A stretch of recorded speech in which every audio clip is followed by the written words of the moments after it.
Tá, After Effects. Certo. Vamos criar aqui uma comp.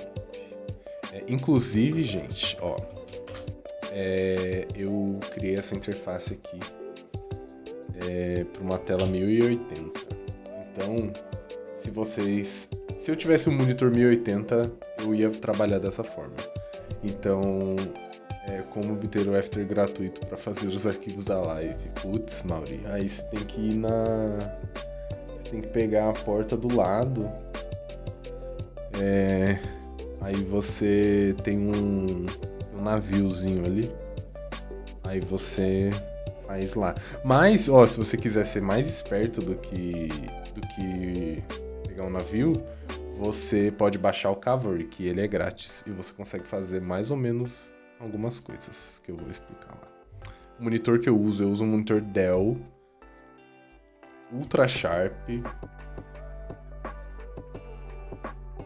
3223 DAQ, eu acho.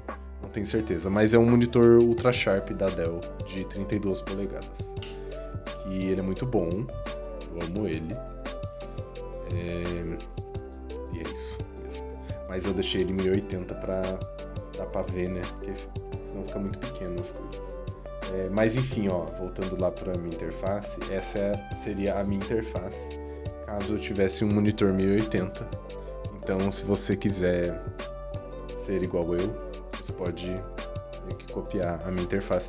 Eu gosto da timeline grande, daí eu posso ver muitos layers. Eu deixei o preview aqui em 75%, porque aí é um número mais ou menos redondo. Então, se você estiver trabalhando em 1080p, você vai ver o preview quase em 100%. Na verdade, não, né? Na verdade, está em 75%, porque aqui é uma tela 4K. Ele estaria em 35%. É 35%? 32,5%? 37,5%. Ele estaria em 37,5%. Aí aqui tem o projeto. Eu deixo o Effect Controls aqui do lado. E aí tem também o Essential Graphics, que eu uso bastante. Não pro que a maior parte das pessoas deve usar, mas eu uso bastante. Properties eu não uso, mas eu deixo ele aqui só porque caso abra, tá aqui já. Aí tem Character, Paragraph e Align aqui no meio. E aí aqui do lado tem as coisas que eu uso mais, né? Eu usava o Motion 2 até semana passada. Eu passei por uma revolução. Obrigado, Moisés, pelo follow. Eu passei por uma grande revolução essa semana, que eu vou tentar... Estou migrando pro Motion Tools Pro do Motion 2, que eu uso desde 2013, eu acho. Eu uso o Motion 2. Eu nunca atualizei para os outros, porque eu gostava do 2. Mas ele tá muito antigo e tem algumas coisas já que ele não funciona direito. E aí, enfim, tá na hora, né, de atualizar. E eu gostei, o que eu gostei do Motion Tools Pro é que ele é uma mistura de K-Bar com coisas. Então eu posso finalmente usar algo tipo a K-Bar que eu tenho, mas ela tem um problema com o Mac, que às vezes ele buga essa parte aqui da tela, aqui, o título, e aí some isso aqui e aí me incomoda, daí eu nunca consegui usar a K-Bar por causa disso. Eu já testei também o Mobar, mas eu não me adaptei também, e aí agora eu tô tentando usar o Motion Tools, que eu acho que é o que mais vai se adequar. Moisés, Murilo, tem alguma dica pra quem tá migrando, me aventurando kkk pro Motion? Eu tenho uma dica importante. Antes de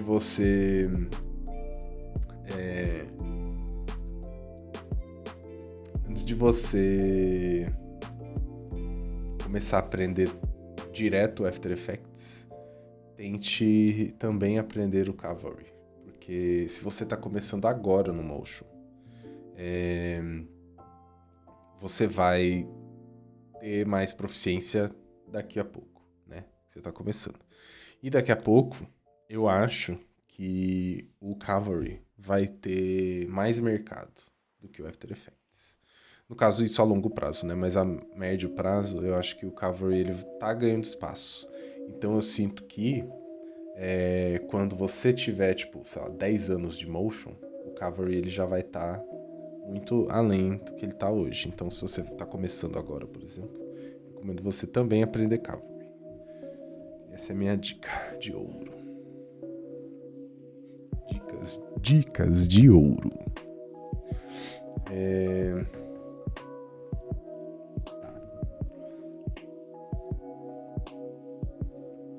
eu que tenho 3 anos de motion e não trabalho como motion.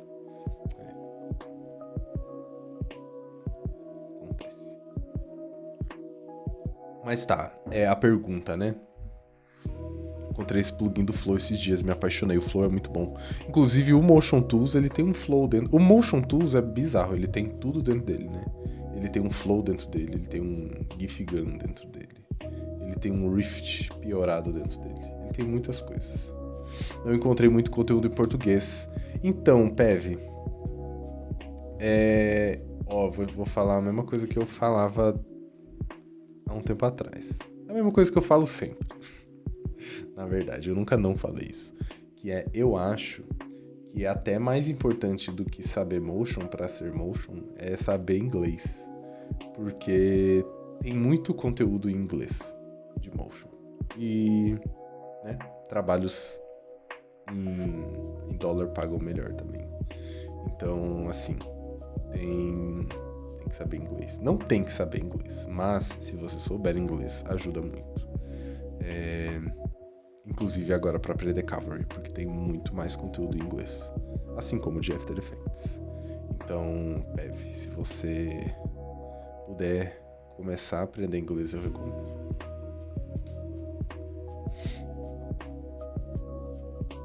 Qual que é o Flow? O Flow é esse aqui, ó.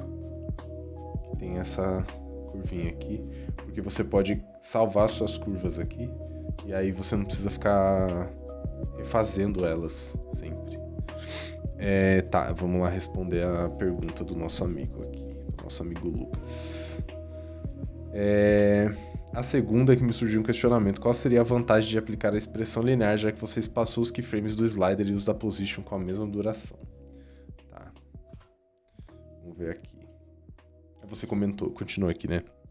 A vantagem seria uma possível alteração de timing, tendo um controle mais dinâmico sem precisar alterar os keyframes da position e mexer somente nas do slider. Obrigado mais uma vez pelo conteúdo da live. Amigo, então, na verdade, eu deixei eles do mesmo tamanho, da mesma duração, só pra ver uma coisa, que é o que eu vou mostrar agora. Aqui, ó. Vamos lá. Tá um fundo branco.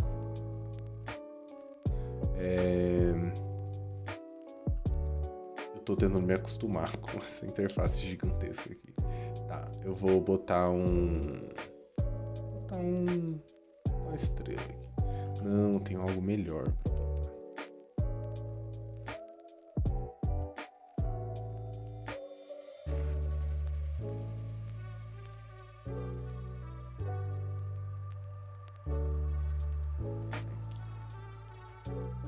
Pronto.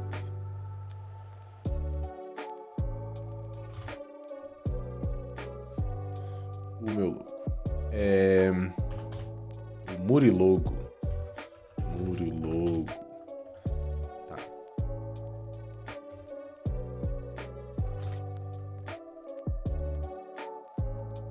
E aí, Lucas? Tudo bem com você? Boa noite. Tá. Como você tá? A gente tem aqui o nosso logo.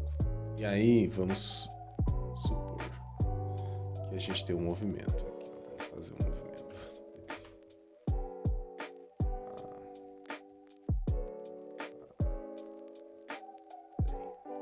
É o seguinte.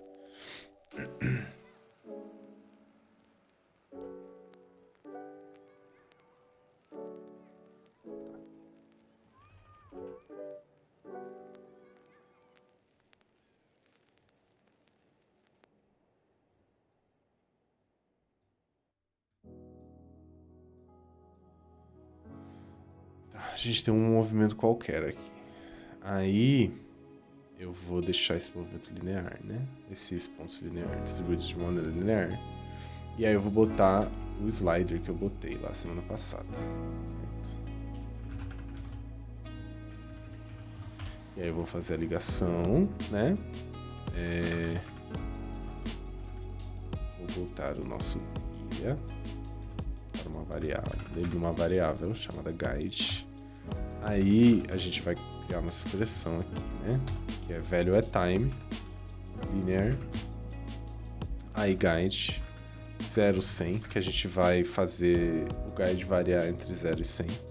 E aí a gente vai pegar o primeiro keyframe, que é key1.time, que a gente quer pegar ele no tempo certo. Eu ainda vou descobrir, gente, como que eu explico isso certo. Mas por enquanto é o que a gente tem. E a gente vai pegar a última key, que é a key nonkeys. A gente vai pegar ela no tempo que ela tá. Certo? Certo. Essa é a nossa expressão. E aí a gente vai criar aqui em cima o nosso slider. E por que eu boto ele do 0 até o 100 da mesma duração desses keyframes aqui? Porque agora eu vou construir a nossa curva de aceleração. E a nossa curva de aceleração, ela... Deixa eu tirar um pouco desses... Demais.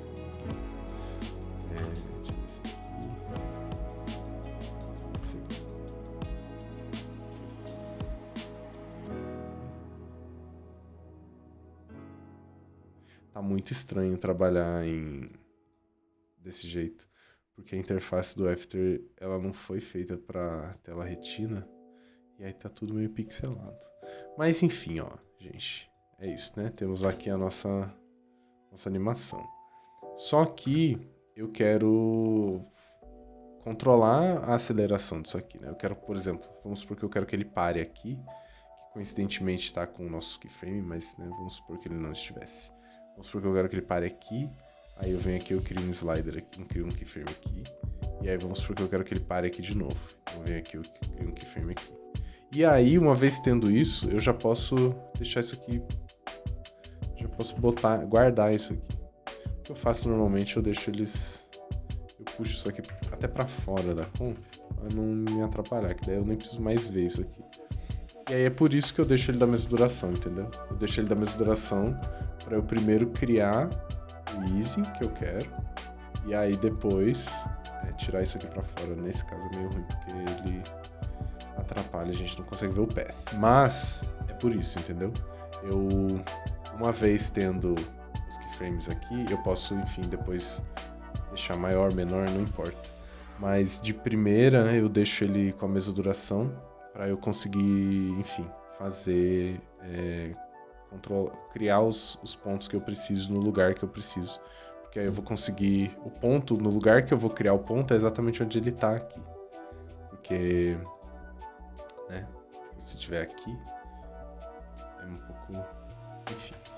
É isso, gente. É por isso que eu faço isso. E vou fazer uma animaçãozinha aqui, aproveitando esse momento. E aí eu já falo um pouco mais de gráfico de valor.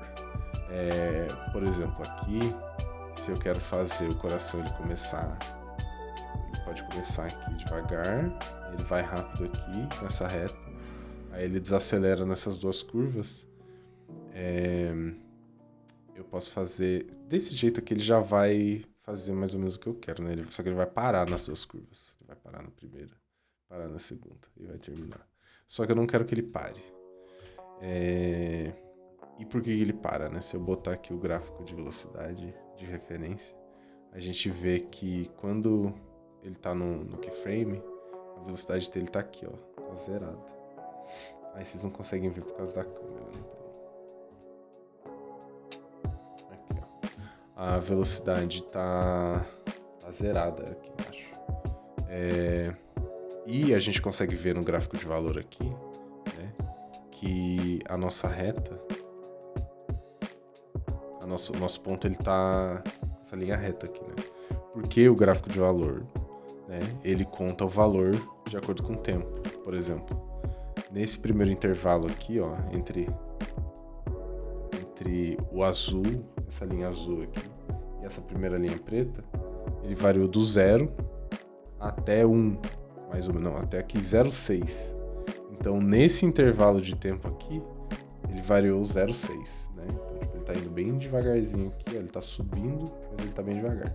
Aí, já aqui, ó, nessa parte aqui, entre essa parte aqui e essa parte aqui, ele variou de 6,5 até 23 e 25. Então, no mesmo espaço de tempo aqui, ó, que esse aqui ele variou menos de 1. E aqui ele variou quase 20.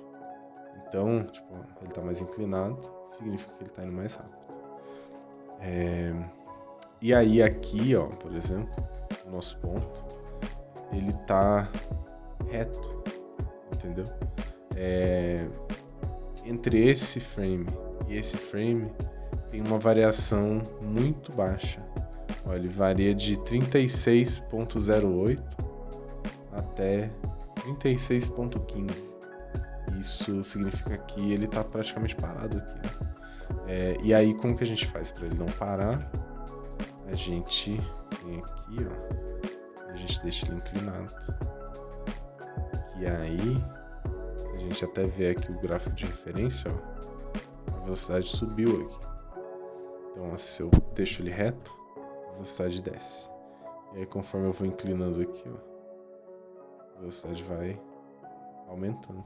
E se eu faço isso aqui, e eu venho aqui e faço a mesma coisa aqui, aí agora os dois lados estão inclinados e nenhum deles está parando. Inclusive, gente, ó, eu fiz isso aqui eu copiei esse Easy Color aqui com o Easy Copy, que eu já falei na outra live, mas reiterando, que é esse aqui, ó. Easy Copy, ele é grátis, tá? Então eu recomendo a todos. E eu tô usando ele com atalhos de teclado, porque você consegue instalar esses scripts aqui do Easy Copy, e aí você consegue botar atalhos no teclado. E é isso. Agora que eu vi que a minha câmera desse lado tá sem o negocinho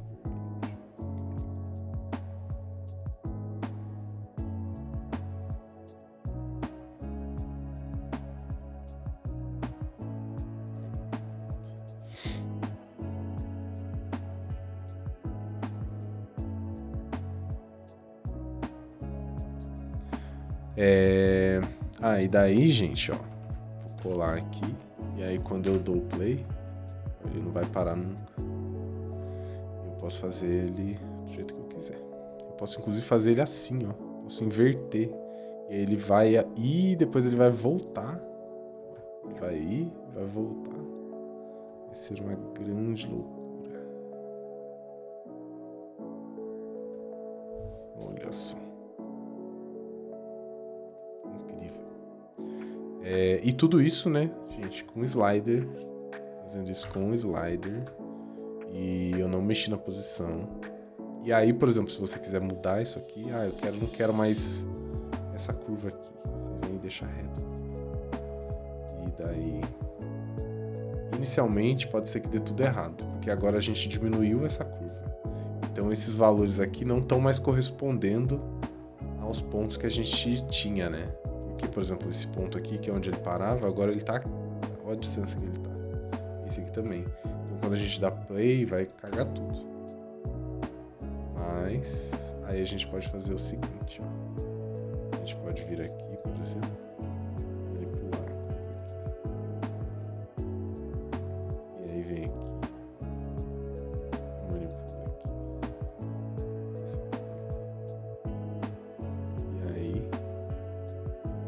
a gente tem mais ou menos o que a gente tinha antes.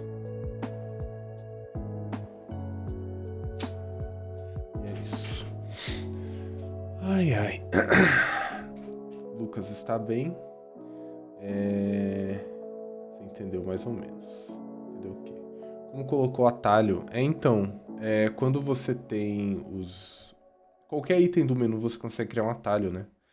E aí no After Effects você vem aqui em Keyboard Shortcuts, que ele tá aqui, né, em Edit, Keyboard Shortcuts, e aí você pode criar um atalho para qualquer... Eu queria muito que essa interface fosse um pouquinho mais fácil de mostrar, né?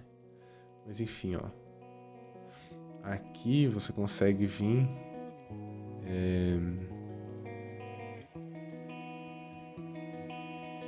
não sei onde é o menu, gente. Mas, ó, você consegue procurar aqui e botar... Aqui, ó. Qualquer atalho para itens do menu. E aí eu botei Option 1, que seria no Windows Alt 1, Alt 2 e Alt 3. E aí eu tenho aqui os atalhos. E aí por isso que eu não uso a interface.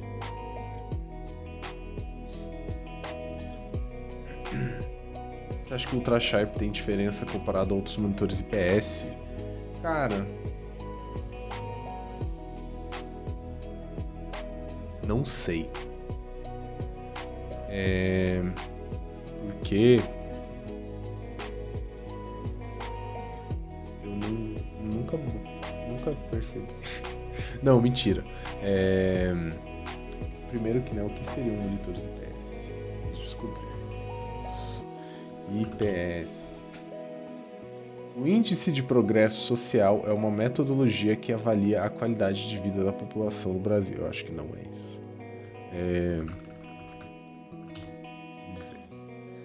Porque eu acho que IPS e Ultra Sharp não tem a ver uma coisa com a outra.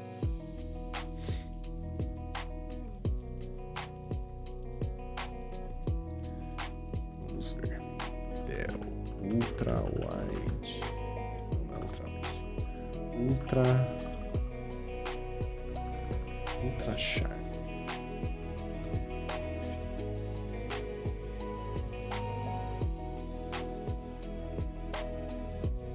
Ele tem tecnologia IPS. O painel dele é IPS. Tá. Você não tava falando que ele não é o IPS, né? Tá, mas... Tá, se eu acho que esse monitor é melhor do que outros monitores do mesmo tipo de painel. Eu não sei dizer exatamente, porque eu nunca botei um do lado do outro. Mas esse monitor, ele é muito melhor do que o monitor antigo que eu tinha. Eu tinha um monitor da Dell, mas ele não era Ultra Sharp. E esse monitor, ele é bem melhor do que... O painel dele é bem melhor do que o painel do outro que eu tinha. O monitor é o mesmo tamanho, os dois eram o mesmo tamanho, a única diferença é que um era curvo e esse não. Mas o Ultra Sharp, ele era bem melhor do que o outro da Dell. Então eu imagino que também seja.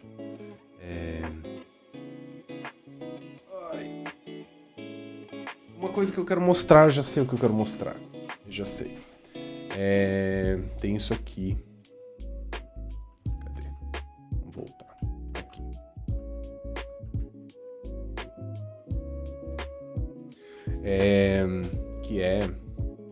Tem uma expressão que eu criei lá em 2018 para um trabalho que eu tinha, eu acho que umas 600 layers de texto para animar. Todos eles iguais, todos eles entravam e saíam iguais. Eles faziam isso aqui. Basicamente. Todos eles.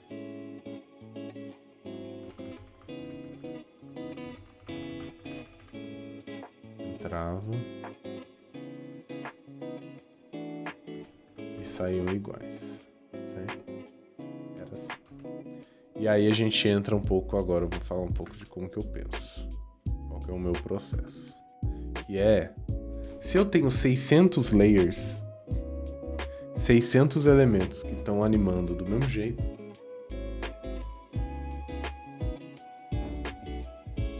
e eu estou trabalhando com um computador e ele faz contas e ele automatiza coisas, ele, melhor do que ninguém, consegue automatizar coisas. E aí que entra a minha preguiça também de fazer a mesma coisa várias vezes. E aí eu fiquei pensando, tá, deve ter alguma forma que eu consigo não ter que animar.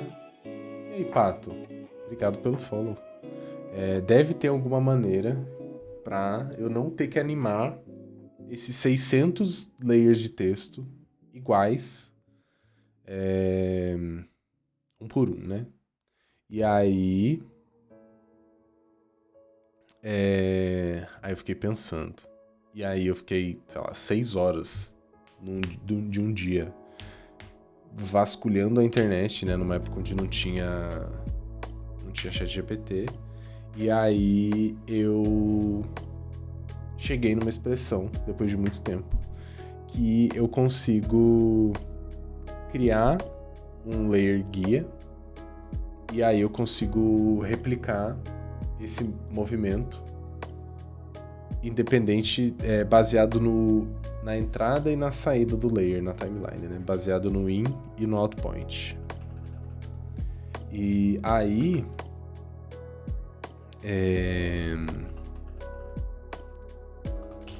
eu descobri que existe um script que faz mais ou menos o que isso aí, tudo aí que eu falei.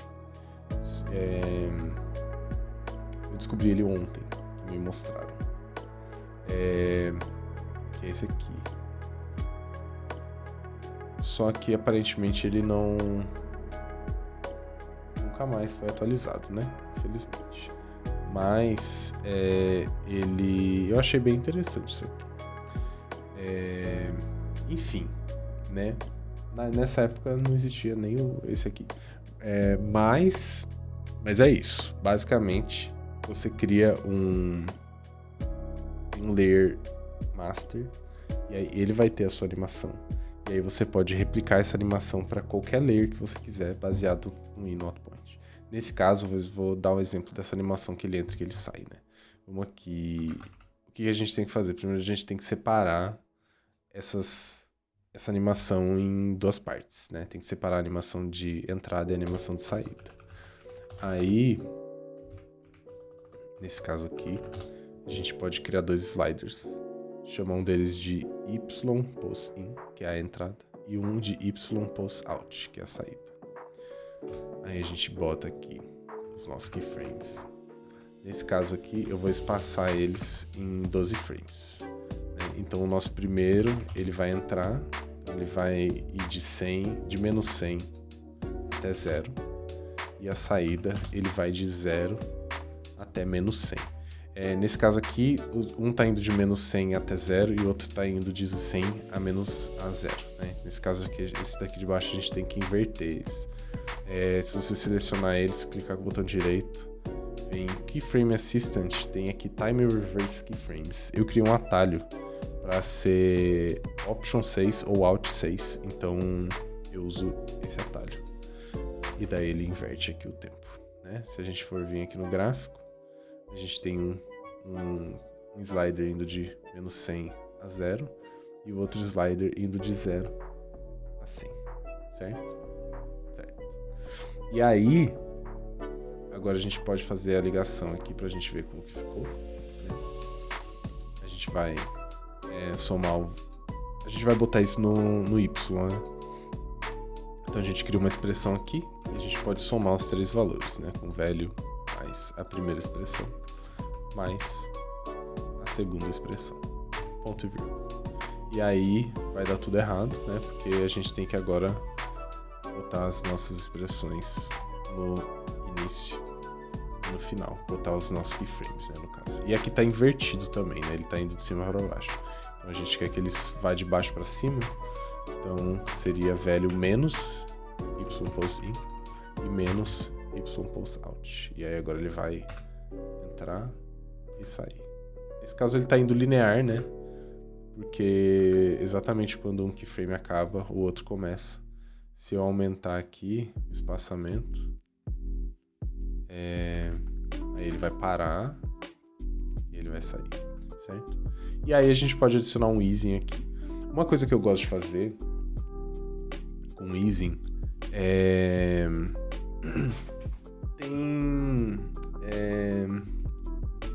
não sei explicar, porque eu não tenho um nome pra isso. Eu imagino que tem um nome pra isso, mas quando, por exemplo, você faz um match cut entre uma cena e outra cena, o melhor momento pra fazer um corte na velocidade mais rápida, no momento mais rápido da animação, né? Tipo, se você, por exemplo, vou fazer aqui um quadrado branco e ele vai vir da direita à esquerda, certo? Bem rápido. Aqui. Bom, bem rápido, certo? E aí aqui no meio seria o momento mais rápido, né? Se a gente vem aqui no gráfico de valor, a posição X, que é o vermelho, tá bem rápido aqui no meio, né? Então tá bem inclinado. E o gráfico de velocidade mostra que também ele tá bem rápido aqui. Então, esse momento que a gente poderia fazer um match cut, né? Esse momento a gente poderia, por exemplo, transformar esse retângulo num círculo. E a gente pode enganar as pessoas. Na verdade é aqui, né? E aí a gente vem aqui e transforma ele num círculo. E aí se eu boto um hold frame aqui, ele, virou um círculo, certo? Você não vê essa transformação, mas ela tá ali, no momento mais rápido, certo? Inclusive, a gente pode hackear os keyframes aqui, e aí esse aqui é o momento mais rápido, certo? Nesse ponto aqui do meio. Se a gente deixar um número ímpar de frames, nesse caso aqui tá em 24 frames, se a gente puxa aqui para 23, segura Alt ou Option e puxa eles aqui, e aí você vai comprimir eles sem alterar o easing. E aí a gente pode até ver aqui no hold frame que ele tá entre frames agora, ele não tá no frame certo. Então não existe mais a transição. Antes ele era um quadrado e aí agora ele é um círculo. E você não vê mais o frame ali da transição, então ele fica ainda mais ele fica mais escondido ainda. A transição a gente pode deixar ele até um pouco mais suave agora. Enfim, então existe esse conceito, sei lá, né, de você fazer um movimento, um corte, alguma coisa no momento mais rápido do movimento. Então, eu gosto muito de introduzir elementos na tela no momento mais rápido do movimento deles. E eu gosto de tirar movimentos da tela, elementos também no momento mais rápido deles. Porque, por exemplo, se eu faço um movimento, né, de entrada, vou usar o flow aqui para exemplificar. Se eu faço um movimento de entrada que não seja rápido, que ele tem uma aceleração, ele tem uma desaceleração no final, certo? Ele começou aqui devagarzinho, mas ele já acelerou e ele vem pra cá. Se eu faço isso, ele fica meio estranho. Você consegue ver o primeiro frame e o segundo, você tá vendo que ele não move muito. E aí ele entra, certo? Fica meio estranho. Você vê ele entrando e daí ele faz o movimento, sabe? Parece que ele tá ali quando ele não deveria estar. E aí uma das coisas que as pessoas fazem é puxar uns keyframes para trás, né? Que aí ele já entra, ficou bem melhor. Ele entra num movimento já fazendo o movimento certo, né?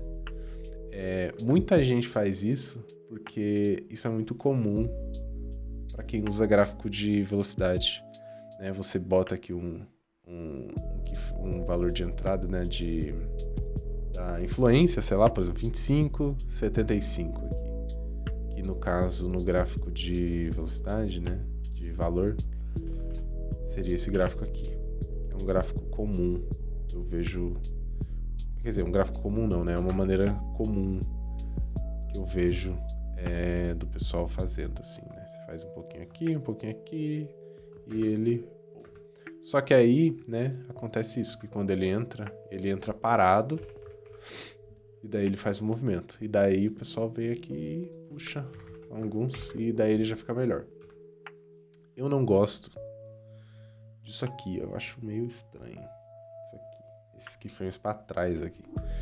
E aí, se a gente for vir aqui, por exemplo, no gráfico de valor, e a gente vê o que tá acontecendo aqui, né? Ó, ele começa aqui. Então, se a gente vem aqui no gráfico de valor, aqui ele tá parado, certo? Mas aqui, ó, ele já tá em movimento. Deixa eu criar um keyframe aqui, ó. Se eu deleto esse primeiro aqui, aí é o que acontece. A gente vê que o gráfico começa já quando ele tá em movimento aqui. Então, a minha curva principal, ela é baseada nisso, entendeu? Ela é baseada no fato de que eu acho que fica melhor quando o elemento entra já em movimento e de preferência no momento mais rápido da curva, né? Então, se eu espaço eles aqui em 12 frames, eu gosto de fazer uma curva que um movimento que ele seja rápido na entrada e aí ele vai desacelerando aos poucos aqui. Tem uma coisa também, quando você está mexendo com gráfico de valor, normalmente a curva bonita dá um resultado bom. Você faz uma curva meio estranha assim, às vezes não fica legal. É mais comum que o movimento legal tenha uma curva legal. E uma das coisas que a gente deve que é bom evitar é criar umas barriguinhas. Como, por exemplo, essas duas linhas amarelas, é ideal que elas não ultrapassem uma a outra. Por exemplo, aqui assim. Ela não deve cruzar uma com a outra desse jeito. Porque se ela cruza, ela faz uma barriguinha aqui, ó. Não dá pra ver direito, por causa do zoom, tem um limite de zoom, né? Mas se eu exagerar aqui, ó, ela cria essa barriguinha aqui, ó. E aí, essa barriguinha, ela cria uma aceleração não contínua, eu acho. Que aqui, se a gente botar no gráfico de velocidade de novo, ó, ela cria uma velocidade, ela acelera um pouco e daí ela desacelera bastante. E acontece isso por causa dessa barriguinha aqui, ó. Porque ela tá indo numa velocidade, por mais que não dê pra ver direito, essa velocidade aqui é mais lenta do que essa velocidade aqui. Então ele tá lento, ele acelera e ele desacelera. A gente não quer que ele tenha 3 movimentos, a gente quer que ele tenha só 2 movimentos. A gente quer que ele entre rápido e desacelere. Então é uma ação, né? Na verdade, aqui ele tá tendo 2 ações.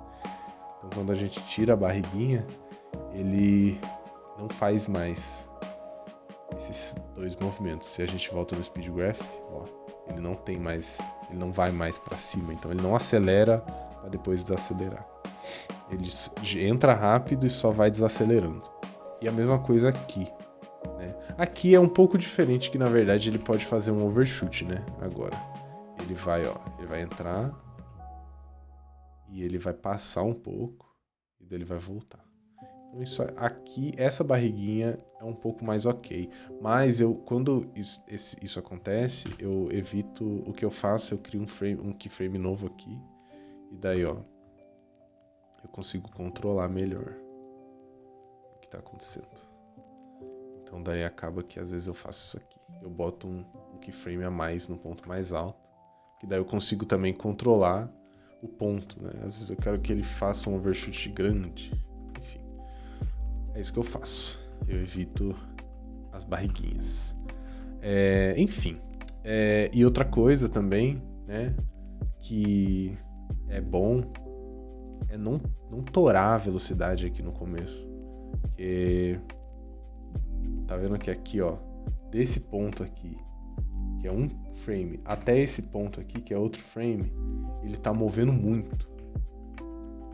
Tipo, ele tá movendo aqui de 90, menos 90, até menos 18. Então, em um frame, ele tá movendo, acho que 80%, mais de 80% da animação, em um frame. E aí, todo o resto, ele tá fazendo todo o resto do tempo. Eu acho que fica assim, dá pra fazer também, não tem problema. Pode fazer o que você quiser. Mas eu acho que nesse caso aqui, o que ficaria melhor, porque eu acho que tá um pouco rápido demais, seria legal fazer um squish squash. Um squash and stretch, né, aqui. Que aí eu acho que a gente consegue... Porque assim, como a variação é muito grande aqui, ele às vezes...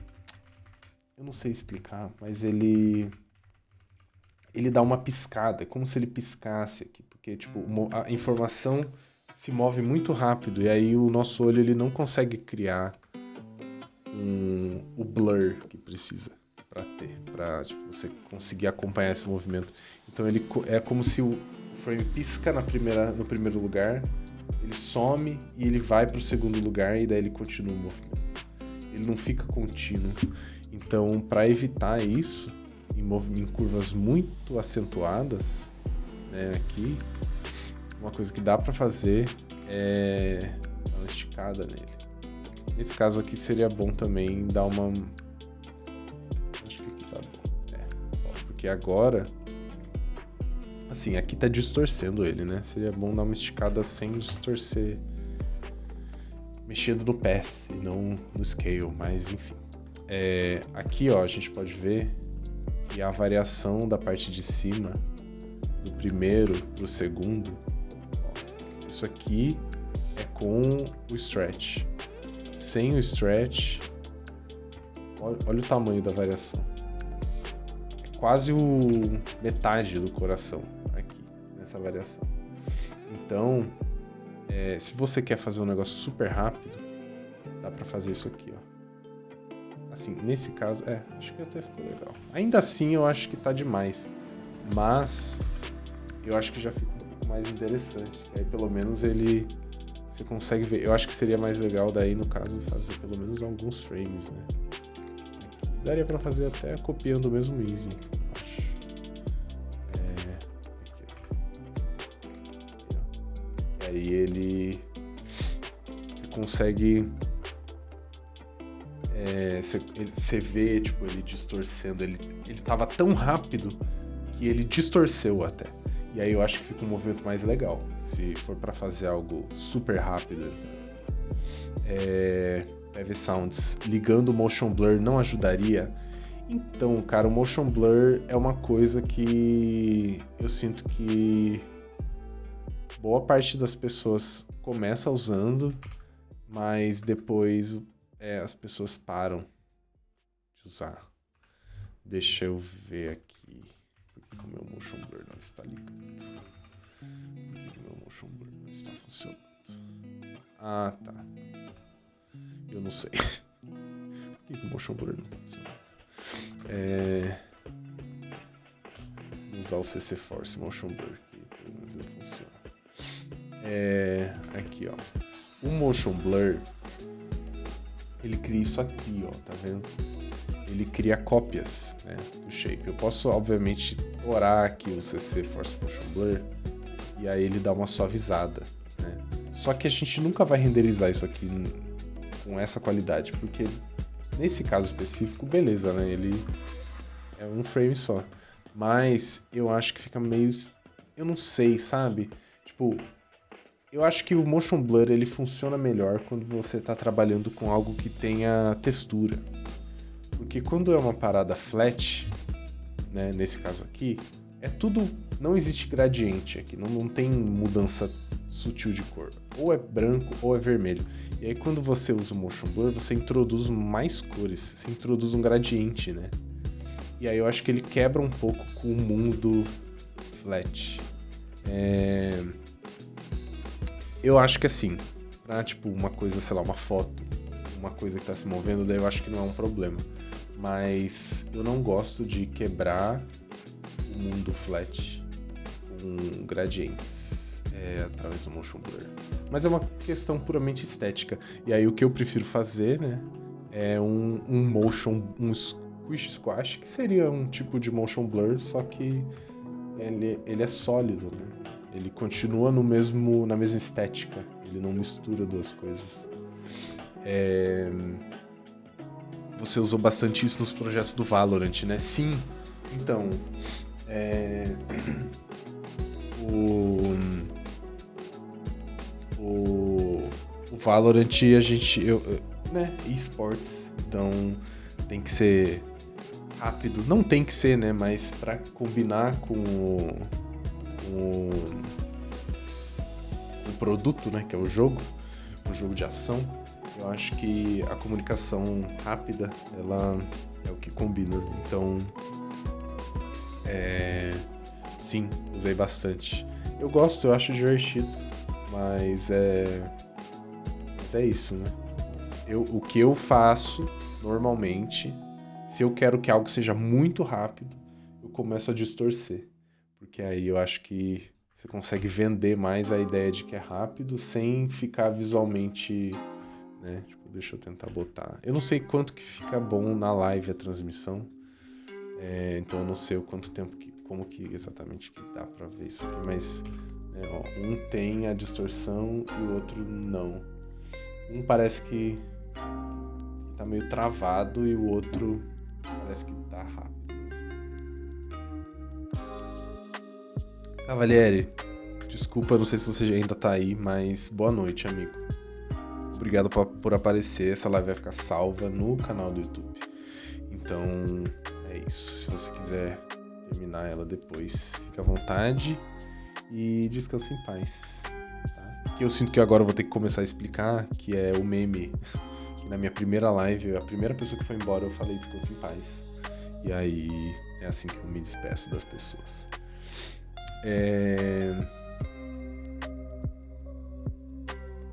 Daria um resultado parecido se começasse com um keyframe linear.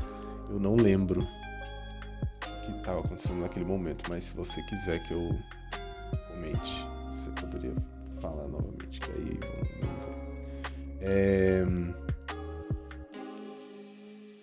Tá, deixa eu ver.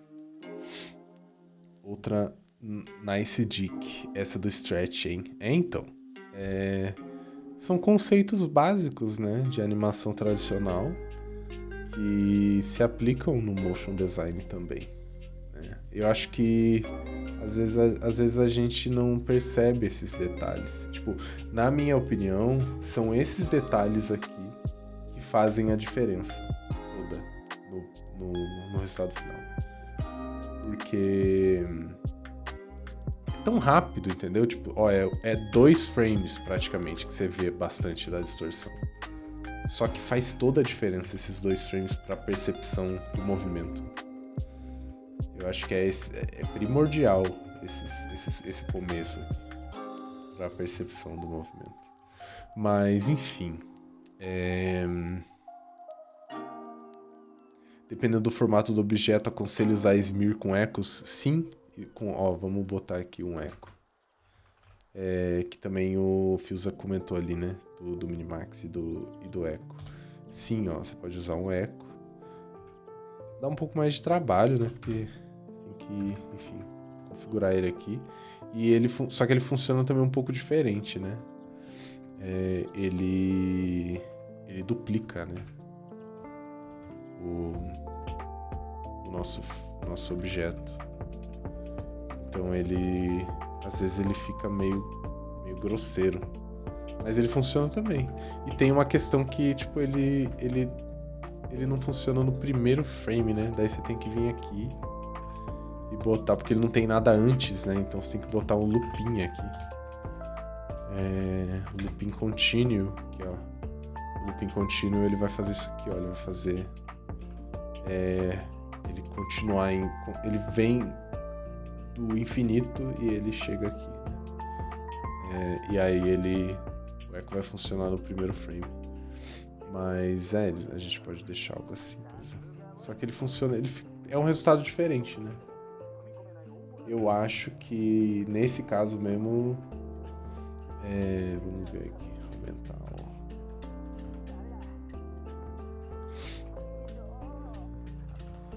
Nesse caso, eu não sei o quanto que ele ajuda, porque eu acho que ele borra demais. E aí ele dá a mesma estranheza do flicker aqui. Tipo, ele pisca, né? Tipo, ele muda muito daqui pra cá. Então eu acho que nesse caso específico, né, não rola, mas como você disse, né? Dependendo do caso rola, porque, por exemplo, se fosse uma esfera, se fosse um círculo, né, o círculo funcionaria igual. E aqui, gente, ó, mais uma vantagem dos sliders, eu consegui recriar a animação do círculo só copiando e colando. Mas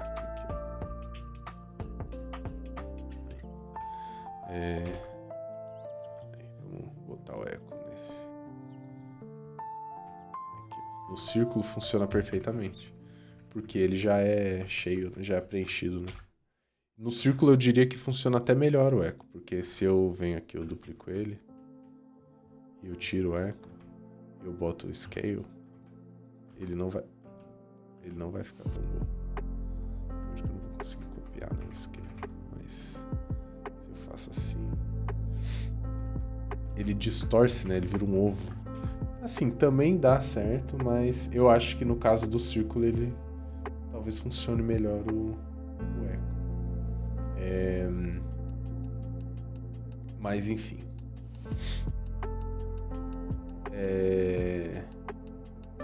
Vale a pena usar o smear animando o shape. Eu não gosto muito do smear, mas é por uma questão matemática. Porque, tipo, se smear... Meu Deus, se smear... você vai ter que animar na mão, né? E aí... E ele também é o que acontece aqui. Ele é meio chatinho de mexer. Mas você pode tentar animar com o smear. O problema do smear é que como o After Effects, né, ele não distorce o vetor, o smear ele começa a criar isso aqui, ó. E ele começa a dar uma degradada na imagem. Então tem que tomar cuidado quando usa os efeitos, né? Quando você usa efeitos, porque aí às vezes você pode acabar criando isso aqui. Que também não é um problema, tá? Mas pessoalmente me incomoda quando eu vejo uma animação e aí eu sei que ela é flat, mas eu vejo isso aqui, assim. Aí o que eu faria para evitar isso você vem aqui com Levels e aí você usa o canal Alpha aqui. Você usa o Alpha aqui no Levels e aí você dá um crush aqui no Alpha Channel. Ó, o que vai acontecer? Ele vai tirar um pouco desse gradiente que ele faz aqui. Assim, ele pode... Você tem que dar uma maneirada, porque senão ele faz isso aqui, né? Ele caga, fica totalmente sem aliasing. Mas se você não torar muito, aí ainda assim, ó, ele fica bom. Então, tem que tomar esse cuidado quando você usa efeitos muito intensos, que eles dão uma degradada, né, na imagem. Então, aí você tem que dar uma corrigida. E daí animar o levels também, porque, enfim, é isso. Nesse caso, eu faria isso. Eu faria isso aqui, da forma rápida. Mas da forma demorada, provavelmente o que eu faria, se tivesse tempo, seria distorcer o pé. Corrigir pelo menos aqui. Só que eu faria isso no Illustrator, que é mó trampo fazer isso aqui. Só pra ele não... Enfim. Ficar mais grosso. Enfim. Eu ajustaria o path. Mas... às vezes não vale a pena, né? Porque demora muito tempo ajustar o path para 2 frames. Mas é isso. Obrigado, Tiel, pelo follow. E Glazer também, né? Meia hora atrás, eu nem vi. Murilo, você fala bastante de tempo e etc. Quanto demora um projeto do Valorant? Amigo, eu já chego aí. Deixa eu ver o resto aqui do chat. Não conhecia essa dica do Lupin. Então, a dica do tem o Lupin e o Loopout, né? Tem o Lupin. Eu já chego no que eu queria explicar, inclusive, tá, gente? Que não era isso. Mas vamos voltar aqui. Tem o Lupin. Deixa eu tirar isso aqui. Aqui, ó, na posição. A gente tem o Lupin. E aí tem uma série de coisas, né? Nesse caso eu usei o Continue, que ele vai pra sempre. E tem o Loopout também, né? Loopout, Continue. Às vezes você tem uma animação, né, que ela vai... Aqui, ó. Esse aqui é o Continue. A gente vai ver como que ele funciona aqui, ó, ao vivo. E eu faço o Easy aqui, né? E ele... A linha dele, ó. A linha dele segue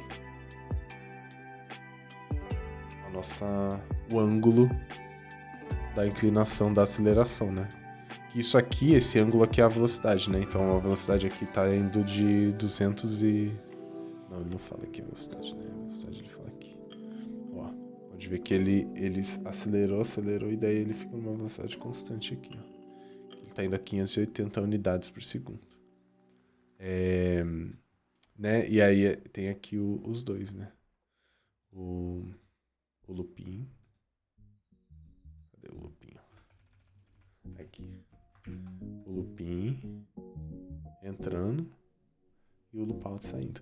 E aí, né, tem os outros tipos de coisas. Tem o Cycle, que ele, nesse caso aqui, né, ele vai voltar pro zero, né, vai fazer de novo, para sempre.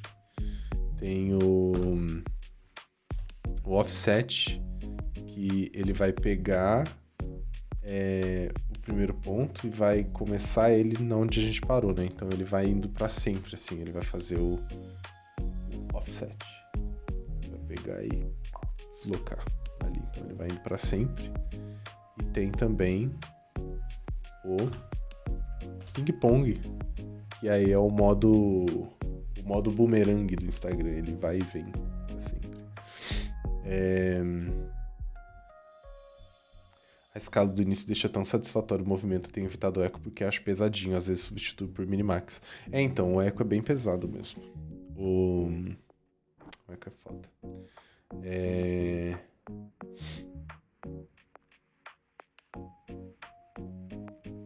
O tempo, né? Tá.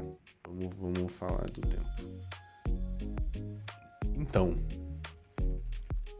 Depende, né? Tipo, os projetos do Valorant, o último que eu fiz... que foi o VCT24, o Shanghai, a produção toda foi 6 meses, 7 meses. Mas, assim, o motion mesmo foi 2 semanas. Tipo, de fazer toda a animação. Porque eu participei do projeto inteiro porque eu tava ajudando na produção. E a produção envolve, né, achar as pessoas. Fazer reunião, entrevista com as pessoas, fazer animatic, procurar referência. Mas não é, amigo, o motion que eu tô falando é isso aqui, ó. Deixa eu ver se eu tenho ele fácil. Aqui, ó.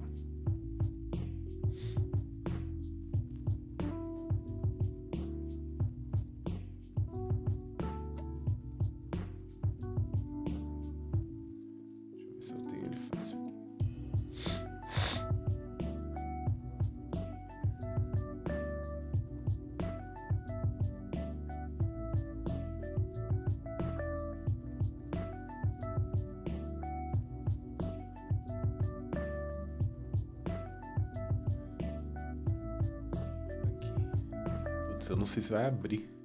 Deixa eu salvar isso aqui. Isso, na verdade.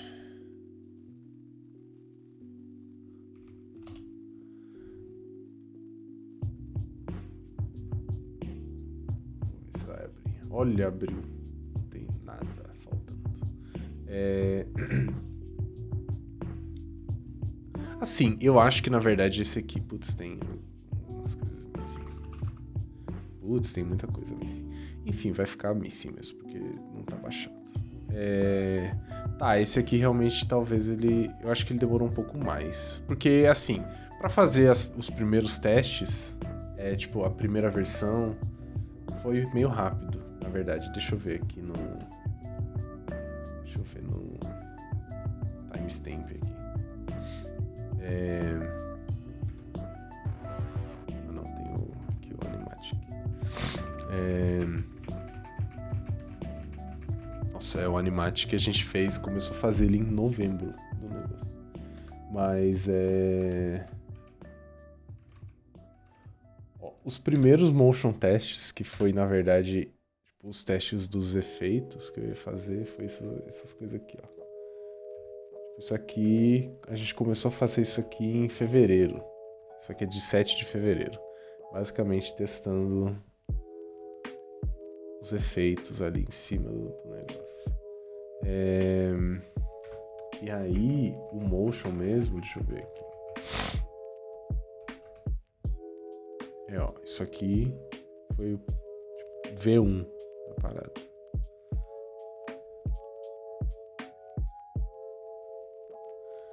Isso aqui foi em fevereiro também, 14 de fevereiro. E aí já tava tudo meio feito. Tipo, o motion que eu digo, né? Já tava tudo feito. 5 de março já tava tudo montado. Todas as coisas. Então... foi umas 2 semanas mesmo. Uns 20 dias, pra não dizer 2 semanas. Só que foi pouca coisa, né, na verdade. Tipo, esse projeto aqui não teve toolkit, então é bem mais fácil. Foi só os title card mesmo, né? Então, tipo, foi isso aqui. Aí, isso aqui. Tá tudo faltando coisa, gente. Vai ser assim.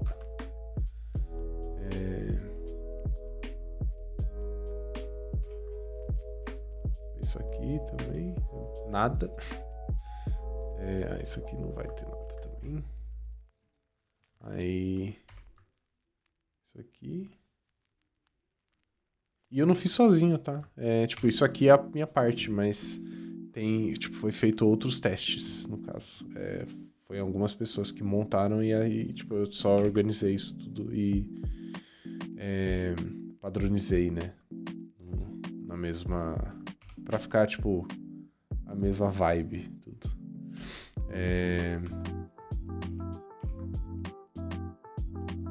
Esse acho que é o mais pesado. Deixa eu ver aqui.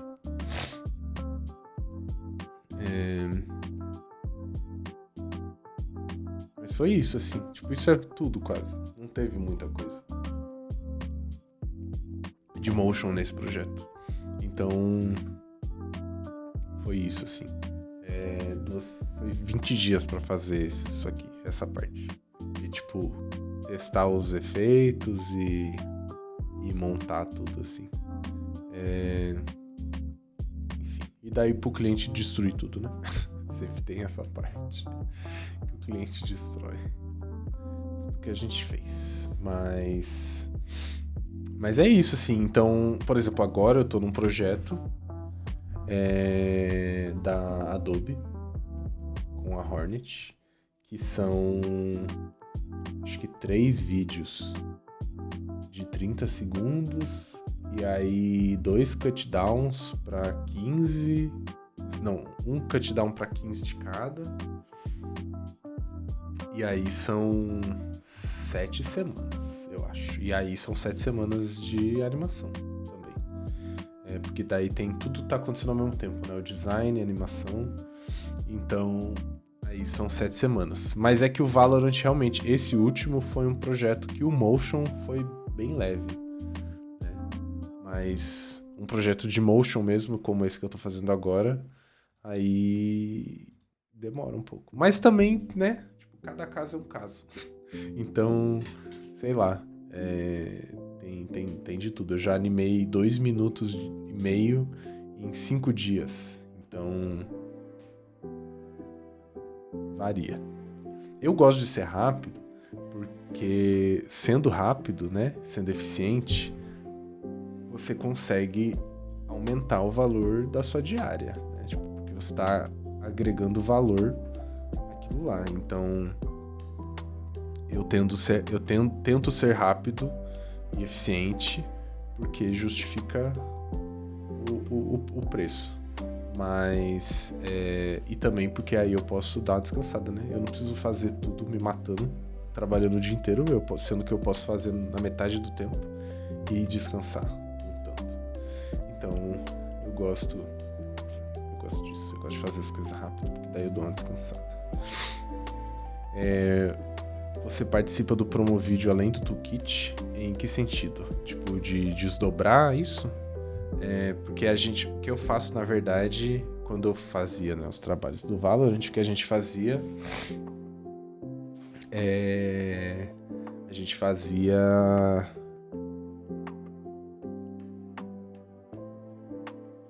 tudo depende, né?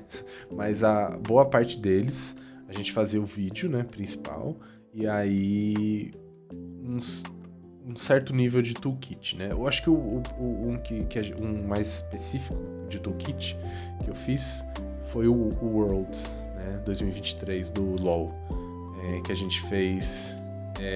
Não teve vídeo, esse foi só o toolkit. Então, tipo, a gente fez o toolkit, entrega isso e daí a gente não vê mais. Isso vai para os outros estúdios que daí desdobram esse material. Mas normalmente nesses jobs que eu fiz, a gente fez o vídeo e daí fez o toolkit e aí passa pra frente. Porque essa é a parte mais cara, né? Fazer o toolkit, fazer o vídeo é a parte mais cara, daí a parte mais... porque daí, enfim, daí isso que vai pra todo mundo, assim. E também é muito material, né? Não tem como. Tipo, são equipes pequenas, né? Não é muita gente. E... enfim. O toolkit seria o quê? O toolkit é... Sabe o Lego?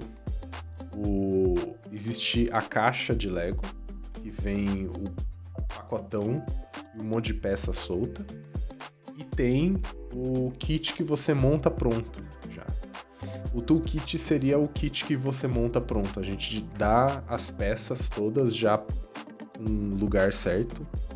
E aí você só precisa, tipo, trocar o texto, trocar a foto e renderizar. Não tem que animar nada, teoricamente, né?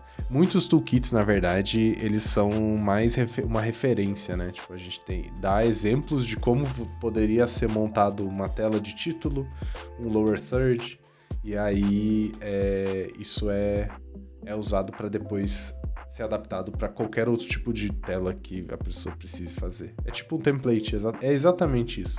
É que o template, ele seria acho que um passo antes do toolkit.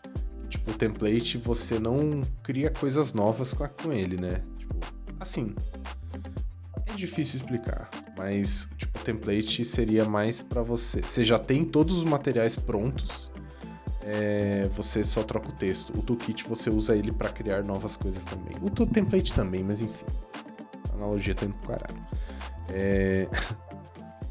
Mas enfim. Deixa eu voltar pro chat. Murilo, quando tu fala 20 dias é dedicado só a esse projeto, ou tu faz outros ao mesmo tempo? David. E aí, David? Boa noite, amigo. Então, nesse projeto do Valorant, eu entrei nele do começo até o fim. Então, eu tava na produção, né? Então, eu só tava fazendo ele, enquanto eu fiz. Na produção, tipo, na produção eram 5 pessoas, e aí tinha, né, o pessoal, os artistas de 3D, 2D e tudo mais. Incluindo a gente também, que a gente tava fazendo 2 coisas. Mas nesse caso foi 6 meses só nesse projeto. E aí, entrando também na questão ali de preço, como cobrar, não é tão difícil assim. Eu acho que o mais difícil é você estipular. Na verdade, eu acho que varia, né? Porque cada lugar é um lugar, né? Eu acho que no Brasil o pessoal paga mais por projeto. Eu não tenho certeza como que é direito, na verdade, o mercado aqui no Brasil. Porque eu não trabalho tanto com o Brasil. Mas, pelo que eu sei, cobra-se mais por projeto, né? Então, se você vai fazer, sei lá, um projeto de 20 dias, você vai cobrar um valor fechado para aquele projeto que vai durar, tipo, 20 dias. Quanto cobrar, daí eu já não sei, gente, porque eu não sei necessariamente como que são os valores aqui no Brasil. E aí, Redzão? Tudo bem? E aí, Nonet? Seja bem-vindo. Espero que você goste. Mas quanto cobrar, né? E aí, nos Estados Unidos, na Europa, no Canadá, eu já trabalhei com o Canadá também. No Canadá, na única produtora que eu trabalhei, eles pagavam por projeto. Mas nas produtoras, isso também, né? Eu tô falando de produtoras, né? Que é com quem eu trabalho. Se você vai trabalhar direto com clientes, trabalhar com agência, o pessoal tem uma coisa que chama também de rate card, eu acho. Eu esqueci o nome. Mas é basicamente você dá a sua folha ali de quanto que você cobra, tipo, preço, né, de cada coisa que você faz. No meu caso específico, que eu trabalho com produtoras, a gente cobra por diária. Diária é o mais comum. E aí a diária pode variar de, tipo, $200 até, tipo, $1.000. $1.200. Por diária, né? E aí, dependendo do seu nível, enfim, tem um post muito bom. Ele já tá meio antigo.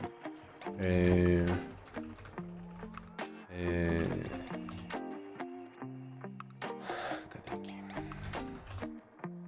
Tem um post do School of Motion bom sobre diárias. Ele é um post antigo já, mas eu acho que ele ainda se aplica. Que é esse aqui. Esse é o post. Eu vou deixar o link também aqui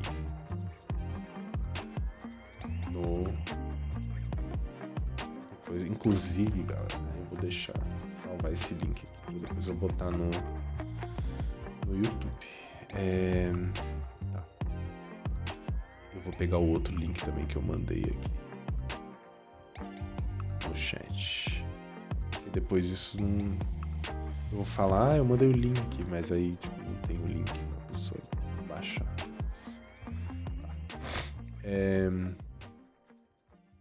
Esse aqui é o link. Esse é um post muito bom. De 2018, eu acho. Ele é um post antigo já. Mas eu acho que ele ainda vale. Primeiro que esqueci o nome dele, gente. O Joey Kornman, do School of Motion, ele tem esse livro. Que ele fala também sobre preços e tudo. Então é um livro muito bom. Se você quiser saber mais sobre o mercado, mais detalhes e também como prospectar, esse é um bom começo. Mas aqui embaixo tem um breakdown de como ele fala lá no livro dele, tipo, de diárias. Eu acho que isso aqui ainda vale até hoje, tá? Essa base aqui. Mas talvez um pouco menos que isso, na verdade, né? Pós-pandemia, eu diminuiria, sei lá, uns $100 de cada um desse aqui, pelo menos. Uns 10%. Não, uns 20% eu diminuiria disso aqui, desses valores. Mas então, acho que isso aqui é um bom começo, assim, para ter uma ideia de quanto cobrar para produtoras nos Estados Unidos. E se você quiser cobrar, aqui ele fala um pouco mais sobre como mandar isso no e-mail. Eu acho interessante, tipo, deem uma olhada nisso aqui, se vocês quiserem aprender um pouco mais sobre cobrar. Mas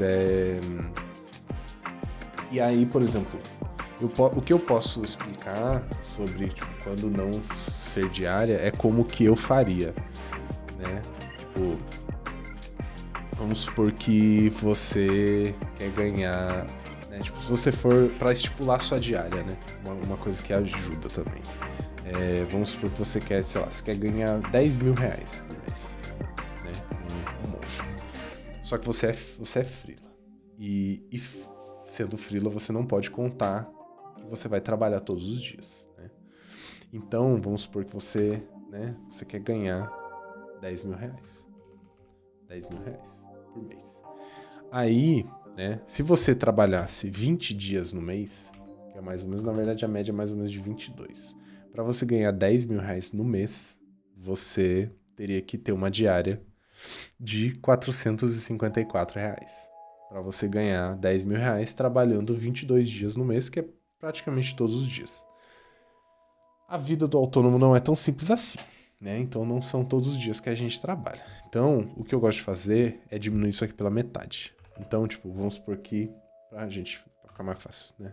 10. Para você ganhar R$10 mil no mês trabalhando,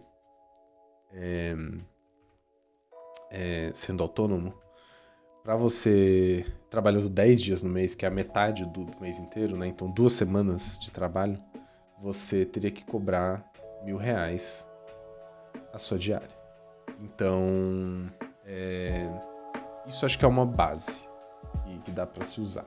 E aí, como você chega nesse número de R$10 mil, aí você, por exemplo, você leva em conta quanto que você paga de aluguel, quanto que você, né, quais são os seus gastos mensais, mais o preço, né, de tipo cursos que você fez, seu computador, plugins, Adobe, nuvens que você paga. Então, é assim que você chega nesse valor aqui, né? E aí, obviamente, com o tempo, vem a lei da oferta e da demanda, que é eventualmente, né, quando você já tiver uma demanda constante, aí você consegue experimentar aumentando a diária, porque aí você vai conseguir. O meu objetivo sempre foi trabalhar o menos possível e ganhar o máximo possível, né? Então, a estratégia para isso acontecer é você conseguir maximizar o seu valor, né? Que é a sua hora. No meu caso, o que eu fui fazendo é me tornando muito eficiente. Então, eu sou uma pessoa extremamente eficiente. Não significa que eu sou rápido. Às vezes eu não consigo. Às vezes eu só estou num dia que eu não consigo animar, né? Mas quando eu estou num dia bom, eu consigo ser muito eficiente. Com isso eu justifico, enfim, né, cobrar uma diária maior, né? Porque tenho experiência e sou eficiente. Mas, enfim. Murilo, por curiosidade, com quantos anos você se sentiu financeiramente saudável? Então, amigo, eu comecei a ganhar dinheiro, na verdade, com 28 anos, né? Até os meus 28 anos, eu ganhava R$2 mil na agência que eu trabalhava, aqui em Curitiba.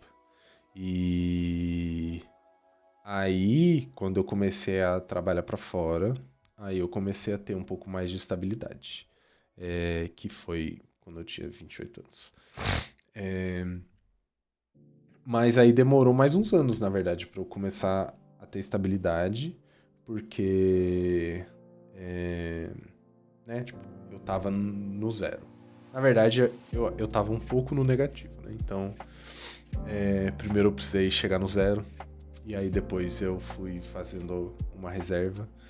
Inclusive também, né, já entra aí no modo primo rico, que tem uma reserva de emergência de pelo menos 1 ano, se você for autônomo. É difícil, né? Não é fácil, mas é o ideal. Se você quiser pelo menos uma paz ali de, tipo, ficar um tempo sem trabalho. Ainda eu tô à procura dessa estabilidade que tanto fala. Não existe, amigo, estabilidade não existe, tá? Se alguém falou, alguém mentiu, porque não existe estabilidade. Mas o que existe é você ter uma reserva, e aí você fica um pouco menos à mercê das instabilidades. Mas eu diria que com 30 anos eu tava mais ok, assim, eu tava estável. Porque aí eu já tinha conseguido sair do negativo, eu já tinha uma reserva, e daí, tipo, eu tinha meio que o que eu precisava pra continuar, sabe? Eu tinha um computador novo, eu já tinha um setup legal, e enfim. Bagulho é planejamento, galera. Exato. Então, tipo, eu sei que é difícil, né? Eu vivi isso, a dificuldade. Eu já, tipo, na época da faculdade, eu ficava fazendo contas pra ver qual conta que eu ia deixar vencer, qual conta que dava menos juros. Então, assim, eu sei que não é fácil, mas se você conseguir guardar, tipo, 5%, 10% do que você ganha, já faz bastante diferença. O motivo da minha pergunta é que aconteceram uns perrengues na minha vida. Eu tô desempregado e me sentindo um cocô por causa disso. Muita gente fala pra eu ir com calma, afinal tenho 22 anos, mas acabo me sentindo meio fracassado vendo pessoas da minha idade com muita grana. Só que aí entra a comparação e probleminhas que são mais pra terapia mesmo. Cara, então, eu lembro que por muitos anos eu fiquei achando que eu tinha demorado demais pra fazer alguma coisa. Porque, né, apesar de eu não ter muitas condições, eu tinha um certo privilégio, né? Porque mesmo eu não tendo, tipo, grana, eu ainda tinha um pouco de, tipo, o que os meus pais conseguiam me ajudar, eles me ajudavam. Então, tipo, eu morava aqui em Curitiba e fazia faculdade. Só que eu demorei muito tempo pra vir pra cá e fazer essa faculdade. Tipo, eu demorei 5 anos a mais do que eu gostaria. E eu entrei na faculdade de design, eu tinha 22 anos, eu acho. Com certeza. 22 ou 23. Então, tipo, eu entrei na faculdade com um pessoal que tinha 19 anos e que tava, né, começando a vida adulta, já fazendo a faculdade do que eu queria fazer quando eu tinha, tipo, 20 e poucos anos. Eu já tinha enfim, desperdiçado, né? 5 anos aí, depois que eu me formei. Então, hoje em dia eu percebo que não é bem assim, sabe? Tipo, de certa forma, cada pessoa tem a sua trajetória, né? E a gente só entende ela melhor depois que a gente passou por isso, né? Então, você tem 22 anos, amigo. Você é jovem. Você está com toda a sua vida pela frente ainda. Tá tudo bem. Só porque você não tem 10 milhões de seguidores no TikTok não significa que você é um fracassado. Você é só uma pessoa de 22 anos que está tentando achar o que quer fazer. Se eu soubesse que eu adorava motion quando eu tinha 15 anos, entendeu? Mas eu só fui descobrir... Eu fui abrir o After Effects pela primeira vez quando eu tinha 23 anos. E aí, Vitor, tudo bem? Não sei se já respondeu isso, mas vou perguntar. Você sempre trampou como freela? Então, eu nunca trabalhei em produtora, né? Mas eu trabalhava em agência de publicidade como diretor de arte, né? Então, eu era diretor de arte e aí depois eu fui pro motion. Resumindo, né? Eu fiz faculdade de ciência da computação. Aí eu descobri o design durante a faculdade. Eu descobri que eu não queria fazer ciência da computação. Eu descobri que eu queria fazer design. Passaram-se 2 anos, 3 anos. Eu entrei na faculdade de design. E aí eu criei em paralelo um canal no YouTube para aprender edição de vídeo. E aí eu entrei na faculdade de design para conseguir um estágio em agência. Eu saí da faculdade empregado em agência e querendo virar freela. Aí foram 2 anos comigo fazendo animação e fazendo freela de noite, né? Trabalhando em agência de dia e fazendo freela de noite.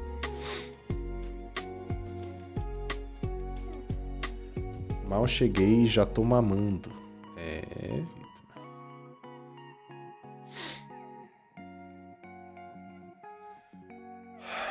Gente, que tal se eu for, né, se eu voltar dessa pausa pra eu explicar o que eu ia explicar aqui em cima? Mas se vocês tiverem mais questões, gente, é só perguntar. Tá bom? Inclusive conheci você por causa do canal do YouTube, melhor canal, e ninguém muda a minha opinião. Você conheceu agora ou você conheceu há uma década atrás? Eu quero saber. Então, gente, aqui, ó, né? Essa nossa animação aqui, voltando, pra quem ainda se lembra das curvas que eu estava falando. Você tem uma questão, diga, amigo. Voltando aqui pra curva, né? A última coisa que eu falei foi sobre não fazer isso aqui tão intenso, né? Você já falou sobre e disse que não pensa em fazer curso. Então, eu acho que nem é uma questão de hoje em dia, o que eu quero é propagar a informação. Né? Eu não gosto da palavra curso, que eu acho que ela tá muito... Ela virou um monstro. Mas eu ainda quero fazer alguma coisa encapsulada que a pessoa consiga aprender do início ao fim o que eu quero, de uma forma mais estruturada. Eu quero fazer alguma coisa estruturada nesse sentido. Um começo é isso aqui, né? A live de motion é o começo para eu começar a estruturar isso aí, para eu ver o que é interessante explicar, o que eu tenho a explicar, como explicar também, né? Porque se eu quero fazer um conteúdo, eu quero fazer um conteúdo bom. Então, eu não quero fazer umas aulas onde eu fico meia hora da aula tentando explicar um negócio. Eu quero, saber explicar. Então, as lives são as aulas que eu tô aprendendo a explicar. Mas é isso. Eu já comecei, eu criei um documento que eu tenho uma lista, assim, de tópicos, de coisas que eu quero falar. E é isso. Então, como eu não tenho tempo pra, fazer um curso, eu só tenho tempo entre os jobs, eu tô aproveitando esse tempo que eu tenho em formato de live. Mas, enfim, deixa eu voltar pro chat aqui. Você pretende construir uma comunidade de motion designers? Putz. Eu não sei, sabe, o que eu quero fazer. Mas o que eu quero fazer é espalhar a ideia de que dá para ganhar dinheiro com arte no Brasil. Eu acho que isso é o principal que eu quero. Seja com motion, seja com outra coisa, né? eu especificamente estou trabalhando com motion. Então, né, o foco é no motion. Mas eu pensei antes de abrir essa live, né? Eu tenho um canal no Discord da live, assim, dos antepassados. Mas eu não tenho tempo de gerenciar isso, né? Então, é difícil pra mim querer fazer algo, porque eu não quero, tipo, criar um espaço e deixar as traças do espaço. Então, no máximo, assim, o que eu consigo fazer é um canal no Discord. Mas seria legal fazer uma coisa assim. Mas eu acho que seria legal fomentar um espaço para que isso surja, sabe? Naturalmente. Que eu não necessariamente esteja à frente disso, mas que talvez eu possa participar de alguma forma, sabe? Eu não necessariamente quero estar na liderança de uma parada, sabe? Eu não tenho tempo. É muito esforço.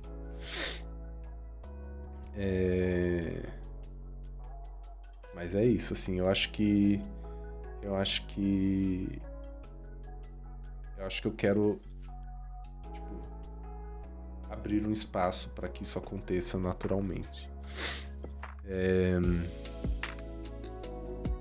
Mas é isso.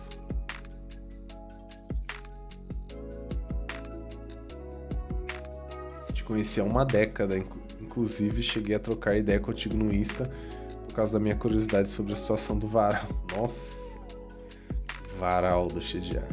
Nossa, saudades. Muriaulas. Minha segunda live contigo já tem me ajudado demais. Obrigado. Ah, que bom, amigo. Você podia desmembrar algum projeto seu em algum dia de live. Acho que seria uma forma bem bacana de passar ensinamentos. Eu posso pegar um projeto e recriar ele. E aí é uma forma boa. Eu gosto da ideia de ter uma comunidade que a galera se ajude a construir algo maneiro. Sim. E genial. Eu asmei. Enfim, gente, ó, voltando aqui pra curva, né? Eu falei, sei lá, 1 hora atrás, do começo, né, ser muito rápido. Então, o que eu gosto de fazer é deixar esse começo rápido, mas assim, não tão rápido, né? Ó, tá vendo que ele tá se movendo? Vou ver aqui, ó. Ele tá movendo, sei lá, 10% do tamanho dele.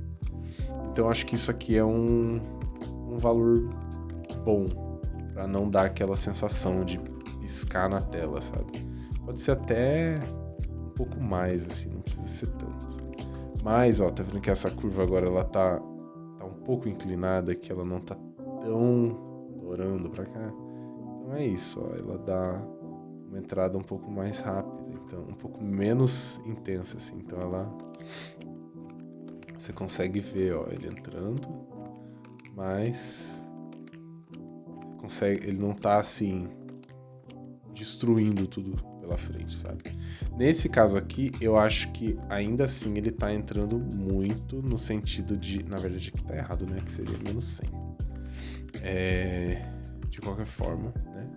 Eu acho que a variação de 100 é muito grande. Eu acho que podia ser um pouco menor. Então aqui eu posso vir aqui e dividir por 2. Velho, dividido por 2. Aí ele vai subir 50. Ó, agora ele entrou pouco, certo? E aí a gente pode aplicar essa mesma curva aqui, ó, de saída. Uma coisa que eu demorei muito tempo para entender é como fazer uma curva de entrada e de saída simétrica, né? Você pode tentar fazer igual e tal, mas você está fazendo o mesmo trabalho 2 vezes, né? Uma forma que dá para fazer isso de maneira simétrica é você vem aqui, botão direito, e vem aqui em Keyframe. Vem aqui em Keyframe Interpolation. Não. Em Keyframe Assistant. Não. Em Keyframe Velocity, galera. Você vem aqui, clica com o botão direito em Keyframe Velocity. Vai abrir esse menu aqui, essa telinha aqui, que ó, ela vai mostrar essas informações aqui que não faz o menor sentido, mas eu vou explicar. Esse primeiro valor aqui, é 0 por segundo, significa essa vértice aqui, certo? Essa vértice amarela aqui. Por que ele está em 0, certo? Porque ela está aqui, ó, retinha. O vértice em si, ele está 0x por segundo. Se eu mudo aqui, ó, para 1, não vai mudar muita coisa. Mas se eu mudo aqui para 100, por exemplo, ó o que aconteceu. A curva veio aqui, ó. Então significa que esse valor aqui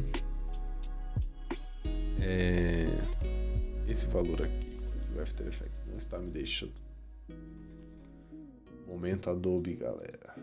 Bem-vindos ao Momento Adobe. Esse momento é o momento do meu computador mesmo, que parou de funcionar direito. Talvez possa ser esse momento também. Aqui, ó. Então, esse valor aqui vai controlar a inclinação desse vértice aqui, certo? E esse valor aqui vai controlar o do outro aqui que a gente não tá vendo, certo? Mas se eu botar aqui, por exemplo, ó.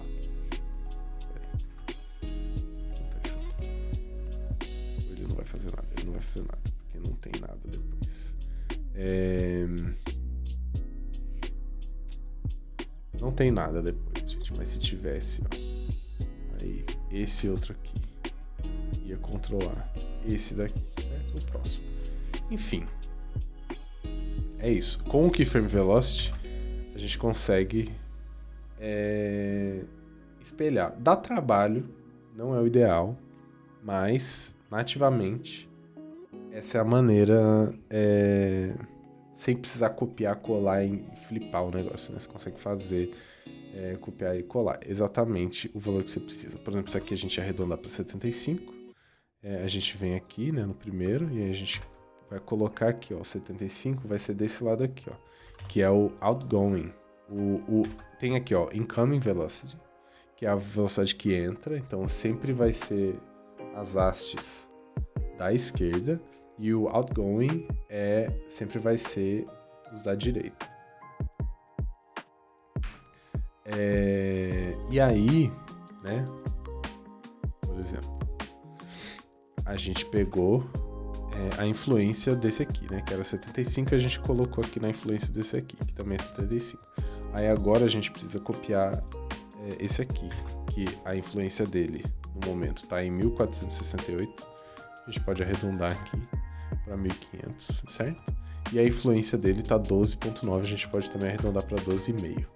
Então a gente vai ter essa curva aqui, que é uma aceleração de 1500 x por segundo, numa influência de 12,5. Então a gente copia aqui 1500, aí a gente vai botar o 1500 aqui, né, que é esse ponto aqui que a gente está mudando, e a influência também de 12,5.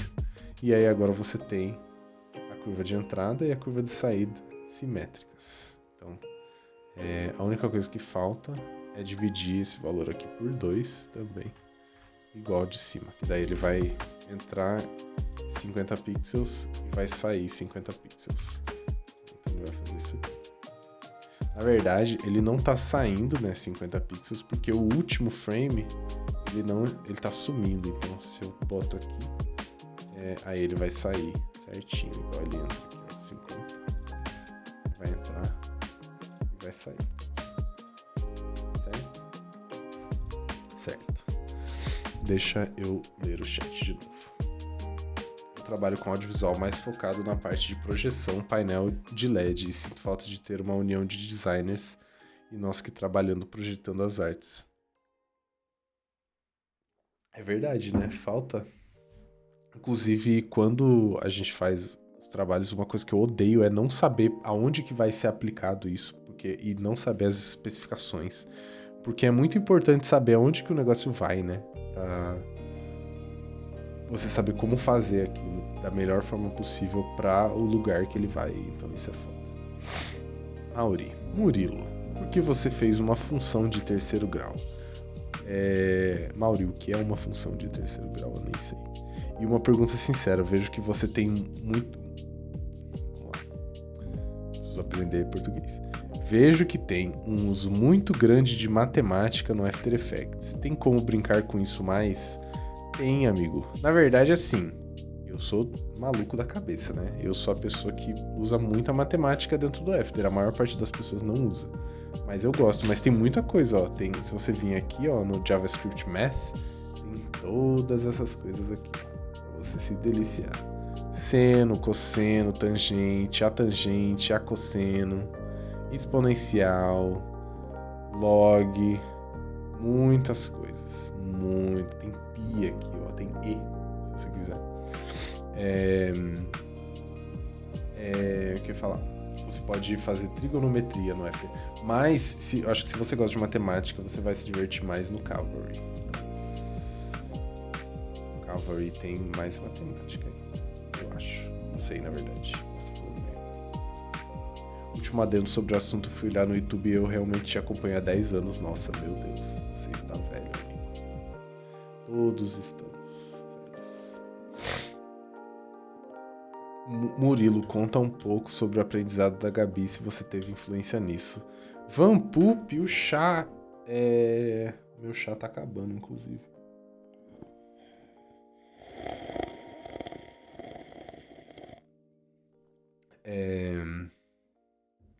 Cansei de receber arte em 1080 pra projetar numa tela de... Nossa, 8x3 aí é foda, né, também, amigo. Putz, é um negócio grandão.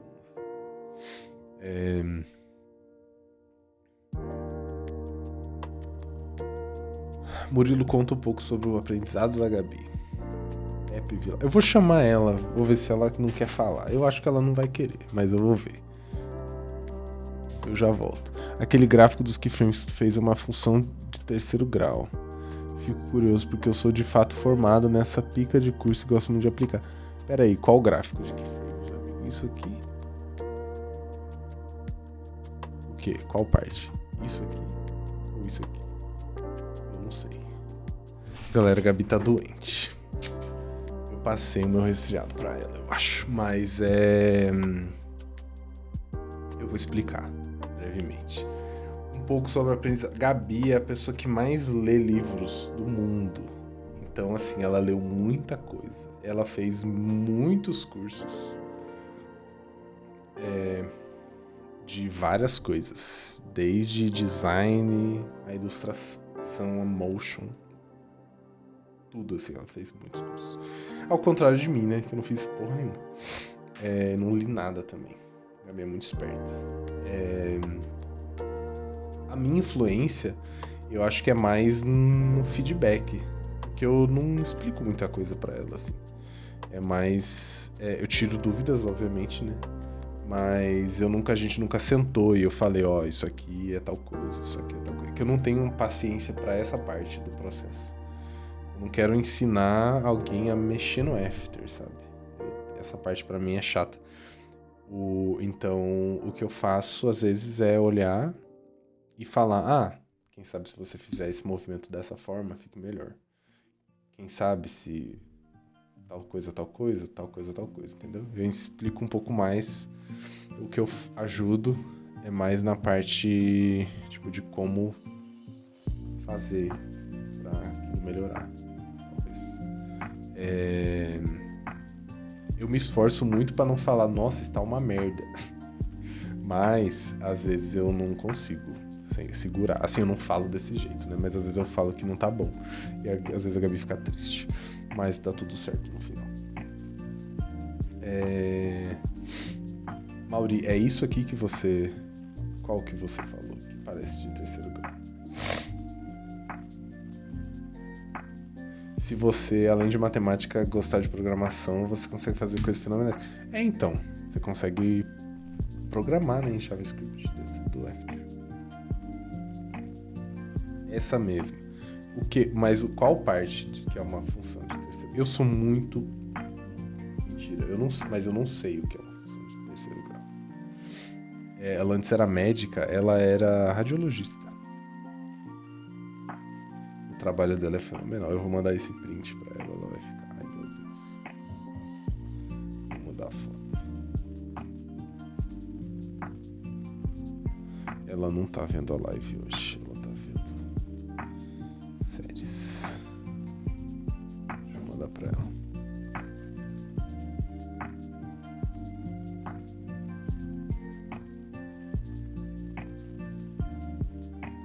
Mas assim, Mauri, eu não duvido que seja uma função mesmo, porque a gente tá mexendo numa curva, né? E uma curva é uma curva. Mas eu sinto que o Murilo é ótimo em passar críticas artísticas e criativas. É um pouco mais que sobre software. Por exemplo, quando você tem uma função do terceiro grau, há também as derivadas, que a gente chama de velocidades e acelerações. A primeira derivada é a aceleração, a segunda a aceleração. Nossa, eu fiz ciência da computação, né? E a primeira, eu tive uma matéria de cálculo diferencial e integral. E depois eu tive cálculo 1. Então eu aprendi a derivar. E eu não sei até hoje, na verdade, que eu não aprendi, né? Eu não tinha paciência. Mas eu acho que eu não conseguia entender também e ter muita paciência porque não era muito visual.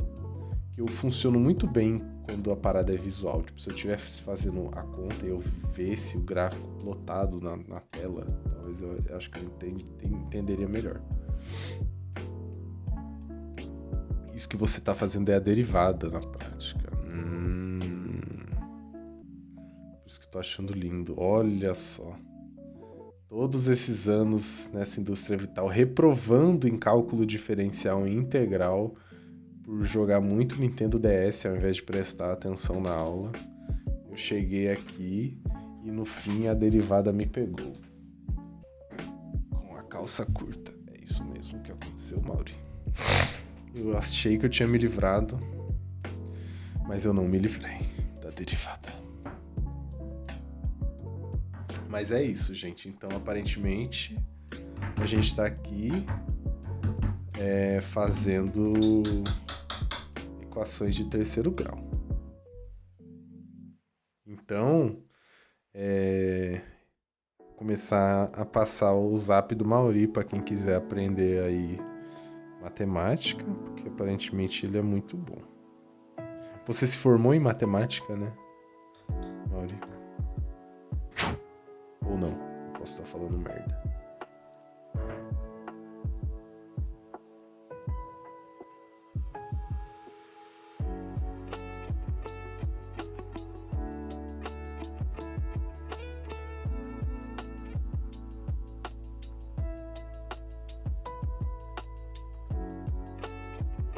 Mas olha só, eu vou te mostrar um negócio aqui. Eu tô só fazendo pegando meu remédio aqui, remédio da cabeça. Eu vou mostrar um negócio que eu vi. Eu acho que o Mauri vai adorar. Então eu tô aprendendo, né, me forçando um pouco a aprender Cavalry. E aí eu vi esse vídeo aqui, ó.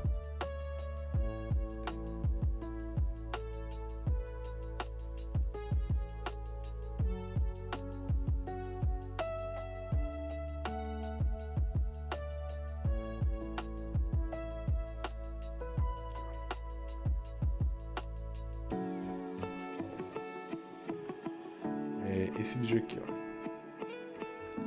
Que é a moça, ela está ensinando a fazer essa animação aqui, ó.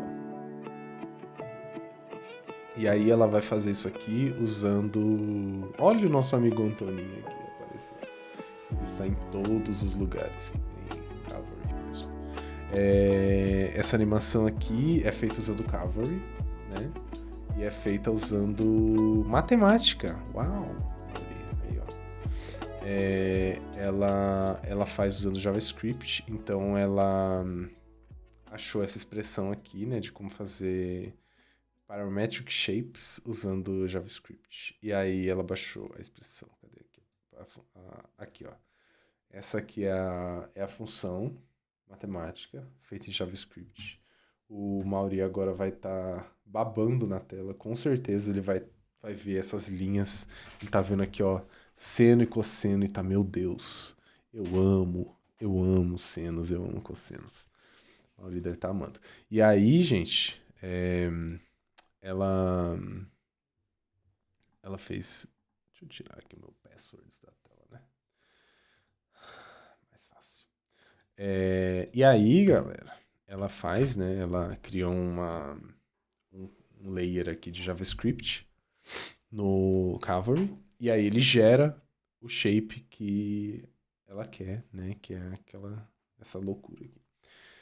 E enfim, e aí, uma vez tendo isso gerado, a gente consegue... obrigado, Moisés, pelo sub. Enfim, gente, aí ela faz aqui as outras coisas para ligar o texto na... Eu tô tentando dar play na música aqui. Aqui. Ela, enfim, depois liga as letras no shape. Enfim, faz o negócio andar. Mas a parada inicial toda que é a matemática que faz gerar esse gráfico aqui. É direto assim, copia as linhas do código de Pumba. Mauri, baixa putz, só que tem um problema, né? Que é essa versão aqui. Quer dizer, o JavaScript no Cavalry é pago. Então tem esse problema. No Cavalry ele é pago.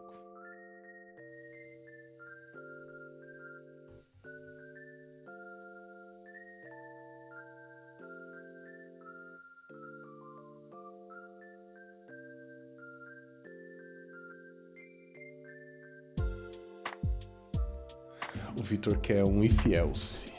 Vamos fazer um if else. Mas é isso, ó. Cavalry, JavaScript, matemática. Incrível. Mauri, cadê? Como é o nome? Eu esqueço sempre. Aqui.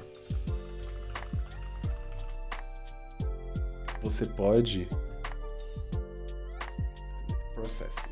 Aqui, ó. Você pode aprender isso aqui, ó.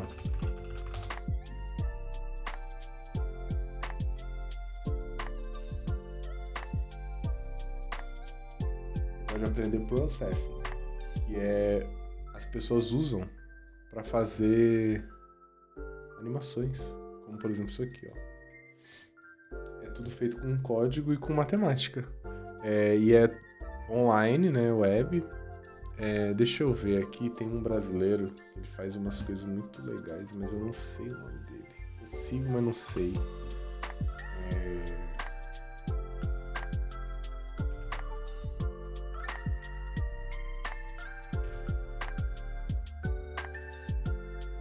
Não vou achar o nome dele.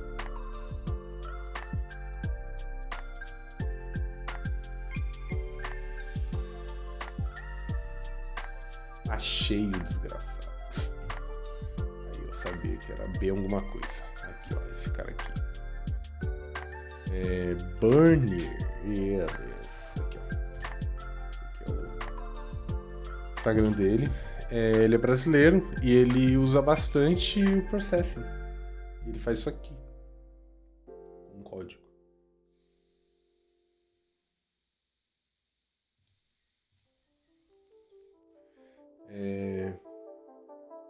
Então, Mauri, isso aqui é legal, ó. Eu acho que você ia se divertir com isso aqui. Mas tanto After Effects quanto Cavalry, quanto Processing, você vai se divertir com matemática e com animação.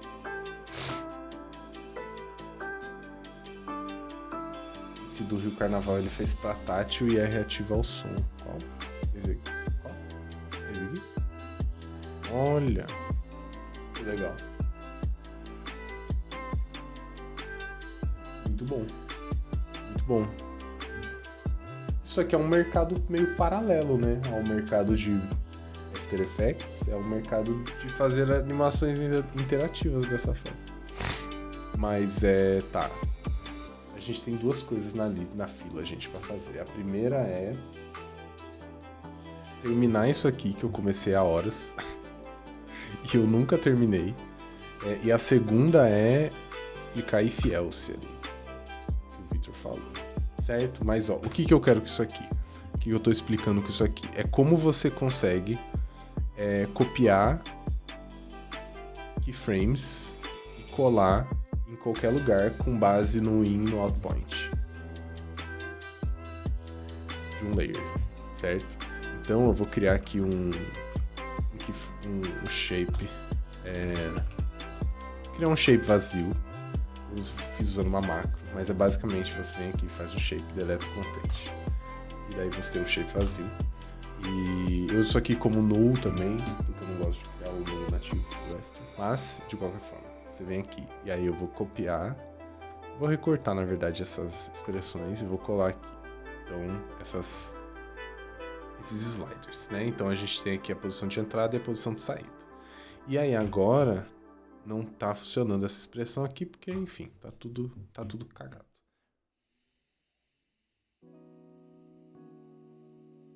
E agora eu vou tentar fazer de cabeça essa expressão, que eu não tenho certeza se eu vou conseguir. Mas essa expressão eu demorei, sei lá, fiquei 6 horas para fazer. Lá em 2018, quando eu tinha 600 layers de texto para animar e todos eles entravam e saíam iguais.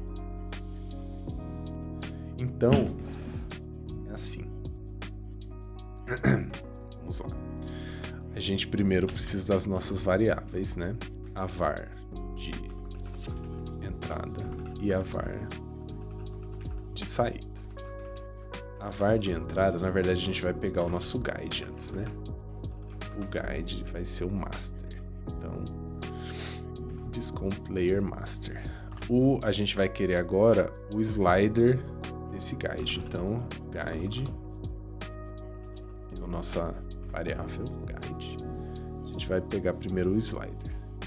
Daria pra fazer só assim. Guide.effects slider. A gente pega e faz a mesma coisa pro de saída, a gente só vai renomear aqui para out. Certo? Tá. Aí agora... Ai, gente, eu quero que ele não dê o erro. Aí agora... Né, se a gente fosse só somar, a gente poderia botar o valor mais y plus in mais y plus out. E aí ia funcionar. Só que tem um problema, né? Como esses dois estão no mesmo lugar, o resultado vai ser essa porcaria aqui, que não é o que a gente quer. E no caso aqui é menos, né? Porque a gente quer que ele vá de baixo para cima. Então, o que a gente quer, na verdade, a gente quer pegar esse y plus in. Eu vou puxar isso aqui para cá. A gente quer pegar esse y plus in. E ó, agora a gente vai ver que tá acontecendo a animação antes sequer do layer começar. A gente quer pegar esse slider aqui, certo? E começar a animação dele no início do layer. Aqui. E como que a gente consegue fazer isso? A gente consegue fazer isso com o value at time.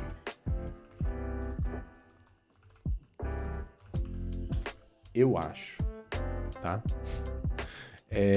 Eu acho que é assim, ó. Vamos botar aqui, né? Y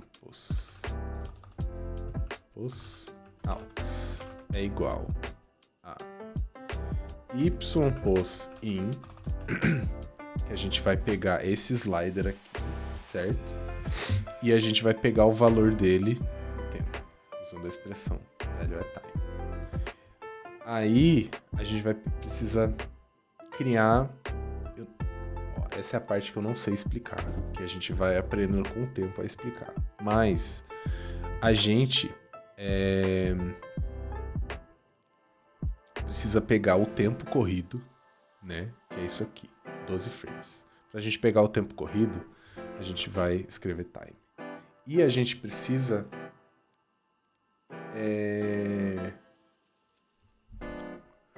subtrair o endpoint do layer, que é isso aqui. Então a gente vai precisar pegar esse tempo, subtrair o endpoint. Então o que a gente vai fazer vai deslocar esse tempo para iniciar no endpoint. Então, se eu escrever isso aqui, vai dar tudo errado. Mas se eu vir aqui mudar para y os aux, que é o que a gente acabou de fazer aqui, se eu não escrever nada errado, o que ele vai fazer é pegar esses keyframes que estão aqui e ele vai ativar eles como se eles estivessem aqui, que é na posição do endpoint. A gente vai descobrir isso, a gente entrar no gráfico e verificar aqui, ó, o que está acontecendo. Tá vendo que agora o nosso slider está começando no endpoint do layer? Ó. Olha a mágica acontecendo. Não tem keyframes aqui. Tá tudo acontecendo aqui, certo? Só que a gente pegou o endpoint do layer e a gente está movendo aqueles keyframes que estavam em outro lugar e movendo ele pro endpoint. Então, se eu vier aqui e faço isso aqui, ó,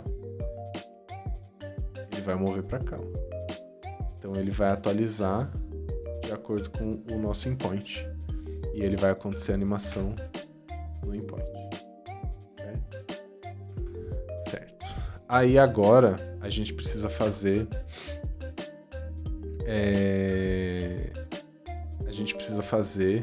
o mesmo para a saída, né? E como que a gente vai fazer o mesmo para a saída? A gente vai vir aqui, y plus out, aux. E aí a gente vai pegar, né, o y plus out. Vou botar isso aqui em variáveis também. A gente vai pegar o value at time dele, né? E aí a gente vai ter que pegar ele e deslocar no out point, certo? Então a gente pode vir aqui e colocar time menos out point. E aí não vai dar certo. Porque faltou um T, mas não era por isso. Deu certo a expressão. Mas não vai dar certo porque tá vendo o out point aqui? Olha onde que tá acontecendo a animação. A animação tá começando no out point do layer. E isso é um problema, porque a gente quer que a animação termine no out point do layer. A animação tá acontecendo aqui, ó. A gente quer que a animação aconteça nessa parte. Se eu venho pra cá, ó, observe aqui, isso aqui, ó, o número. Ó, a animação tá acontecendo nessa parte aqui. E eu não quero que isso aconteça aqui. Então, o que a gente precisa fazer? A gente precisa subtrair ou somar essa distância aqui também. Então, tipo, a gente precisa descobrir essa distância aqui, que é meio, porque 1 seria um frame, então, tipo, eu posso vir aqui, né, e botar menos 0,5 e ele vai dar certo. Na verdade é mais 0,5. E ó, vai dar certo agora. Só que tem um problema, né? Não vai ser meio sempre. Tipo, se eu venho aqui, agora já não é mais meio. Então a gente precisa fazer isso de forma dinâmica. E eu tô falando tudo isso aqui só pra falar que eu não sei. Eu não sei como que eu fiz. Deixa eu descobrir aqui, galera. Um segundo. Eu já vou descobrir aqui como que eu fiz. Eu não lembro. Mas eu tenho aqui o arquivo aberto.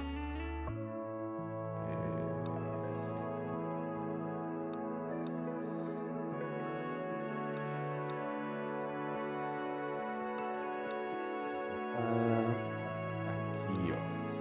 Achei.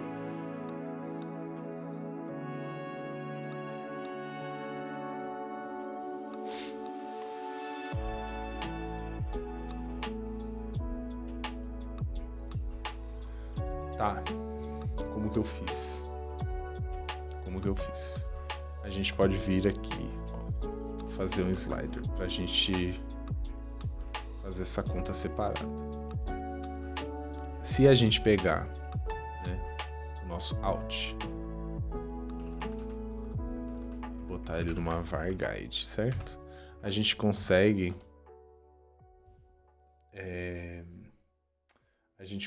retornar o tamanho disso em tempo, né? Por exemplo, se eu venho aqui e boto guide aqui, e aí se eu boto 1, por exemplo, ele vai pegar o primeiro keyframe, que é aquilo que a gente já fez daquela vez, né?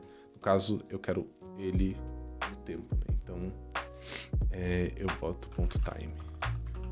A gente vai usar aquela expressão que a gente usou da outra vez para pegar o primeiro e último keyframe. Só que beleza, a gente não quer o primeiro, a gente quer o segundo.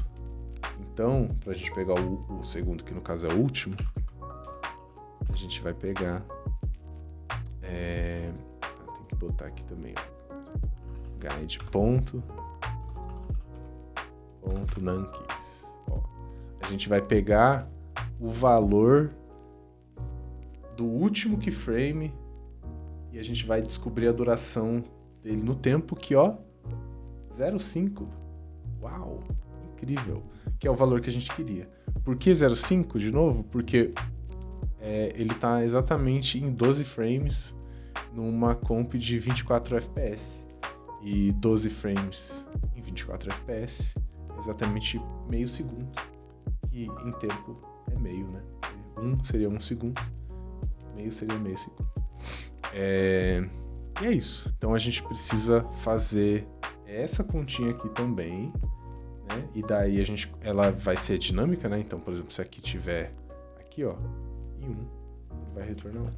Então a gente precisa vir aqui no outpoint, né? Primeiro a gente cria um outro. Aqui, ó.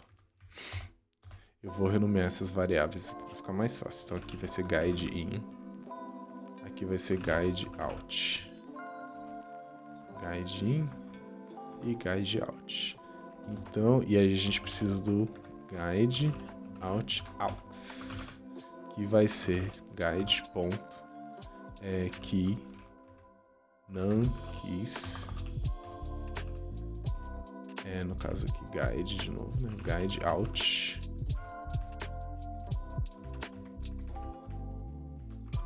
guideout.nankeys.time. E aí a gente vai somar isso aqui. E aí aqui agora eu vou ter o de entrada e eu vou ter o de saída. E aí aqui é só eu fazer a nossa subtração. E aí é isso, ó. A gente tem a entrada no primeiro frame e a saída no último frame. Tem mais um detalhe, que é o último frame está acontecendo exatamente no coisa. Então a gente não vê aquele finalzinho, certo? E aí isso pode ser bom ou isso pode ser ruim. Nesse caso eu acho que ele não é um problema, porque, por exemplo, se a gente fosse fazer um loop, ele ia sair...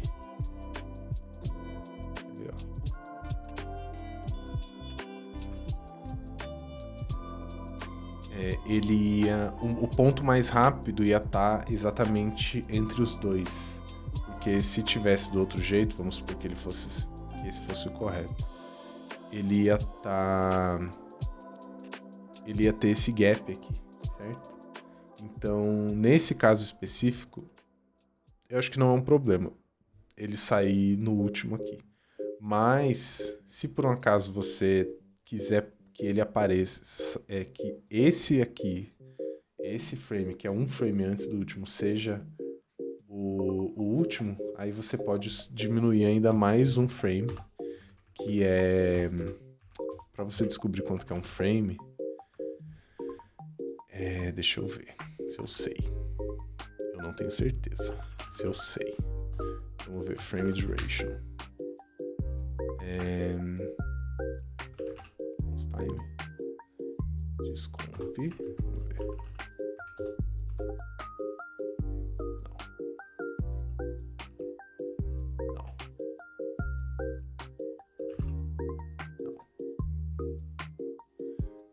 perguntar para o nosso amigo GPT, galera. Como que faz? Ó, vocês estão acompanhando todo o processo. Como eu faço? Ó, nosso amigo GPT.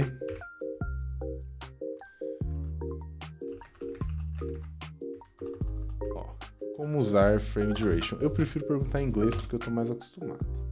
Mas você pode usar ele em qualquer idioma. E aí ele vai explicar como que eu uso. Ó.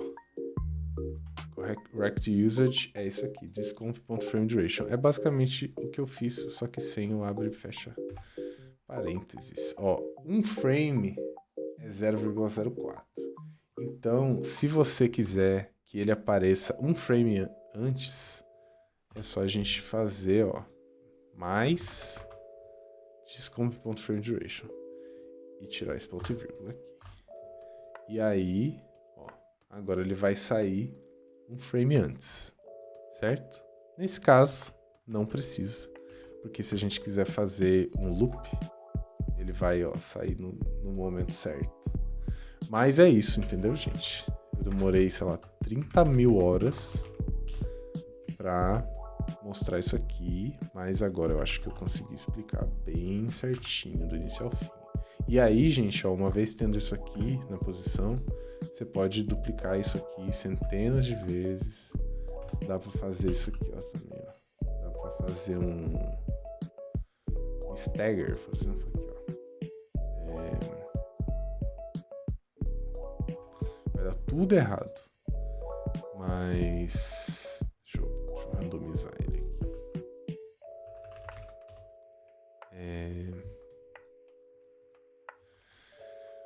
Eu não vou randomizar não, gente. Mas ó, eu consigo fazer. Deixa eu diminuir isso aqui.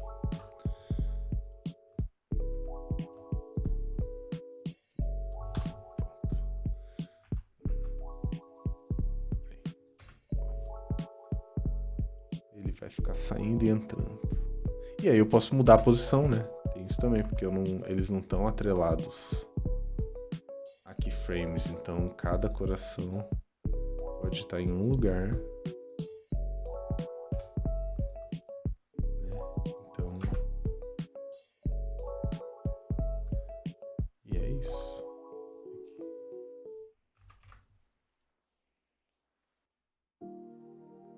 Tudo isso com esses keyframes aqui. E aí, eu vou mostrar agora, né, antes de eu voltar para o chat, eu vou mostrar um exemplo aonde eu economizei muitos keyframes com esse método. Deixa eu ver se eu tenho aqui. Fácil.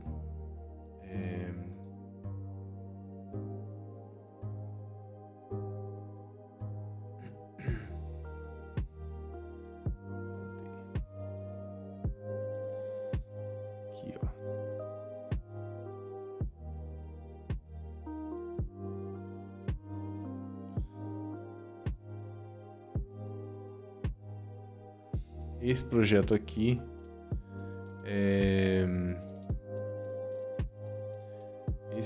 aqui vocês já devem ter visto, talvez, porque eu disponibilizei para download, mas ó, esse mapa aqui, deixa eu tirar tudo o resto aqui que a gente não precisa.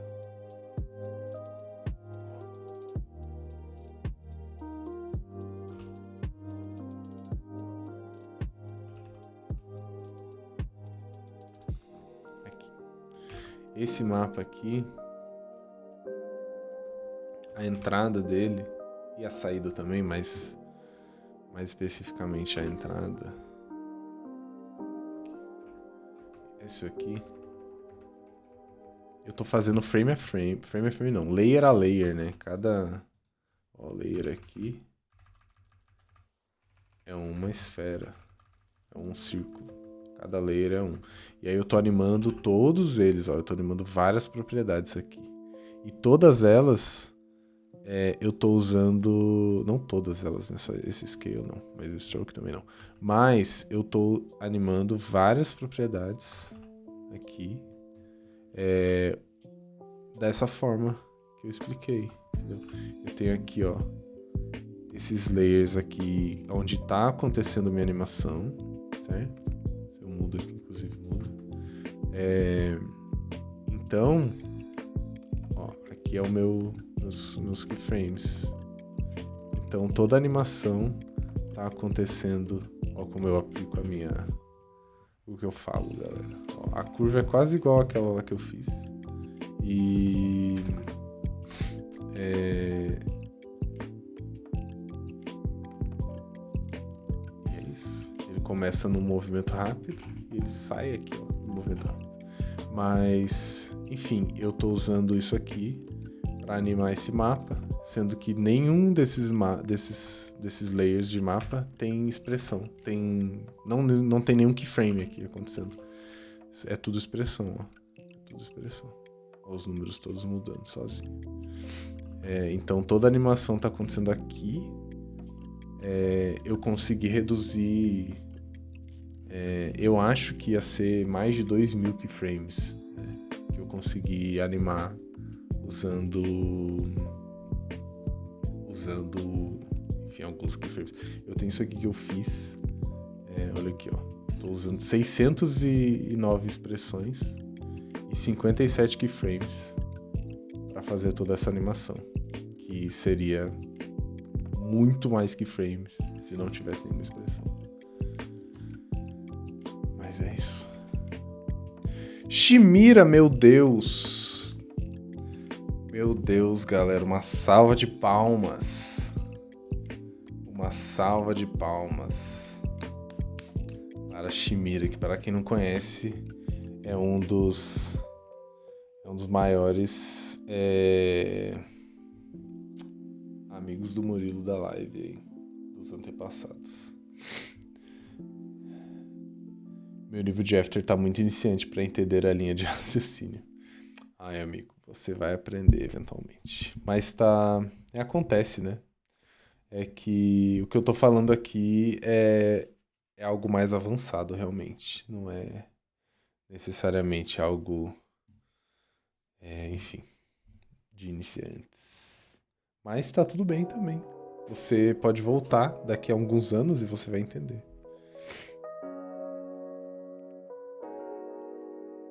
A danada da função de terceiro grau.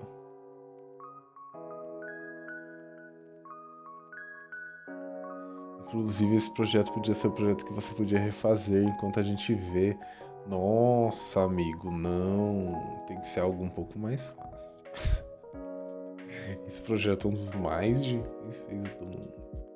Não, mas eu posso fazer um pedaço dele. Eu posso refazer esse mapa, por exemplo.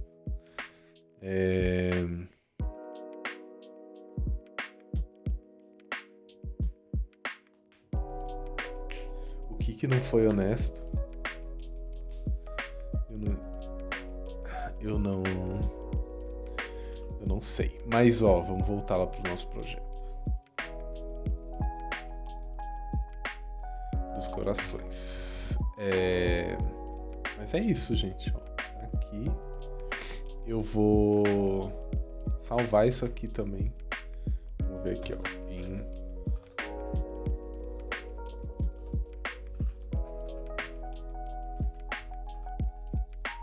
Eu vou salvar isso aqui e daí vocês podem ver, baixar esse AEP depois.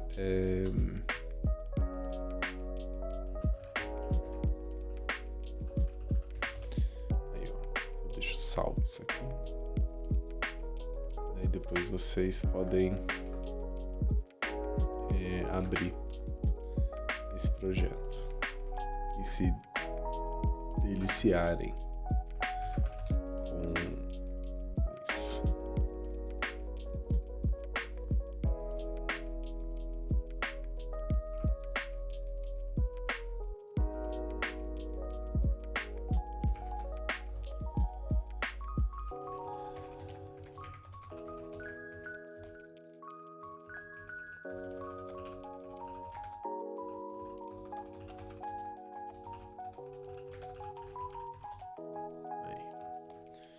Pronto.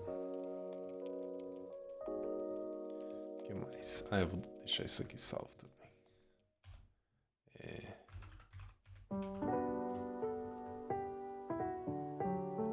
Pronto, as coisas que a gente fez na live.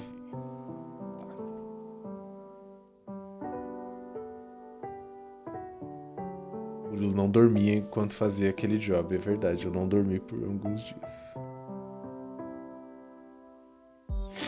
Sim. Esse não. Ai, amigo, esse projeto... Esse projeto é um projeto traumático. Para mim. Então, eu acho complexo.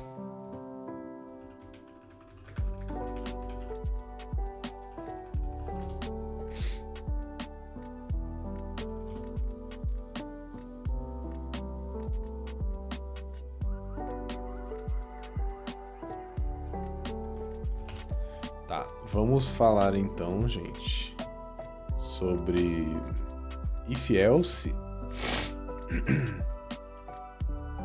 Para quem quiser saber sobre if else.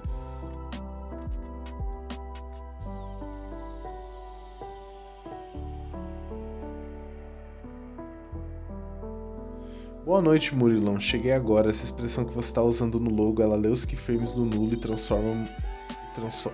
transforma, mantém animadas no tempo que a camada existe na timeline. Amigo, eu não sei se eu entendi o que você escreveu ali no final. Mas, vamos ver se eu entendi o que você escreveu. Essa expressão aqui, ó. Eu vou explicar a expressão. Eu nem consegui explicar. Tá, ó. Essa expressão aqui, que eu não sei por que diabos, tem uns espaços loucos. O que essa expressão faz? O Murilo vem com as línguas novas, aí complica a gente. Ai, Chimira, falta. Mas, ó, o que essa expressão tá fazendo? Né? A gente criou esses keyframes aqui, certo? Tem dois sliders. Tem um slider de entrada e um slider de saída. O slider de entrada, ele vai de 100, de menos 100 até 0, e o de saída vai de 0 até 100, certo? E aí eu botei uma expressão, uma divisão aqui por 2, para ele variar de 50 até 0. Então aqui ele vai de menos 50 a 0, e depois o outro vai de 0 até 50. Eu achei que 100 era muito. Eu ia falar que muito era demais, mas enfim. E aí a gente fez essa expressão aqui, que a gente primeiro fez uma variável guide, que a gente atribuiu o layer que a gente quer, então master, né, é o layer master que a gente está usando, e daí a gente pegou aqui, ó, o slider de entrada e botou na variável guide in, e o slider de saída, né, do nosso guide, e botou na variável guide out. E aí, aqui embaixo, eu já volto e explico essa linha aqui. Aí aqui embaixo, o que a gente fez? A gente pegou, né, o guide-in, que é o nosso slider, do master, que ele está aqui.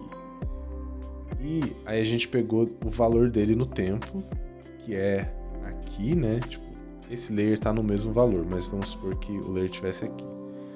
Então, ele pegou o valor desse slider aqui, né? Desse slider yPoseIn. Ele pegou esse slider no tempo que ele tá. E, ó, no tempo que ele tá. E ele deslocou o tanto de tempo do endpoint. Ou seja, ele deslocou até aqui, ó. Então, quando a gente vê aqui a expressão, né, ele vai começar, ó, esse slider aqui, ele vai começar no endpoint do layer, né, usando essa expressão aqui para deslocar o endpoint no tempo aqui. E aí a gente fez a mesma coisa aqui no final, ó, para deslocar no outpoint. O problema é que quando a gente desloca no outpoint, ele vai começar a animação aqui, ó.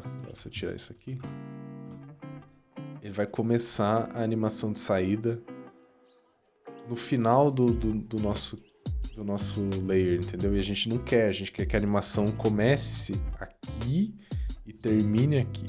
E aí, pra gente fazer isso, a gente precisou descobrir qual é a duração disso aqui, né? Quanto que é o tempo disso aqui, pra gente subtrair do outpoint, pra ele voltar, né? O que a gente precisa ali. E daí, pra gente fazer isso, que tem essa nossa linha 6 aqui, e aí a gente vai pegar o último keyframe, né? NameKeys, ele retorna a quantidade de keyframes. Então a gente vai pegar o nosso último keyframe, nesse caso são só 2, então a gente vai pegar o nosso último keyframe do guideOut, né? Que é isso aqui, o nosso último keyframe do YPoseOut, né? A gente vai pegar o último keyframe do guideOut no tempo dele. E a gente vai pegar o tempo, né? O valor do tempo dele, que nesse caso aqui, é 0,5. Porque 1 segundo é 1, né, no tempo, e meio segundo é 0,5 segundos. Então, aí o valor disso aqui tudo vai ser 0,5. E aí aqui, quando a gente soma, né, o 0,5 aqui, ele vai pegar o easing que estava acontecendo fora do layer e vai trazer ele para dentro do layer. Então, o último keyframe vai acontecer exatamente aqui, que é no último frame do outpoint. E aí é isso que a gente fez. E aí, quando a gente faz isso, né, a gente pode deslocar o layer onde a gente quiser e a animação vai acontecer toda com base nessa expressão e a gente não precisa de keyframes nesse caso aqui. A gente só fez uma vez e aí é isso. É basicamente isso. Exatamente. É isso. Eu fiz isso aqui, né? Se você não ouviu o começo, eu fiz isso aqui lá em 2018, porque eu tinha 2 vídeos para animar e tinha acho que por volta de 600 layers de texto que eu tinha para animar e todos eles tinham a mesma animação.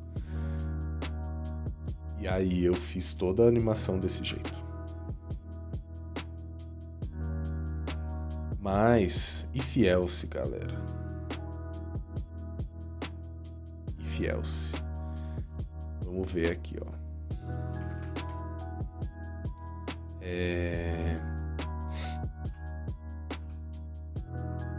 O que a gente pode fazer?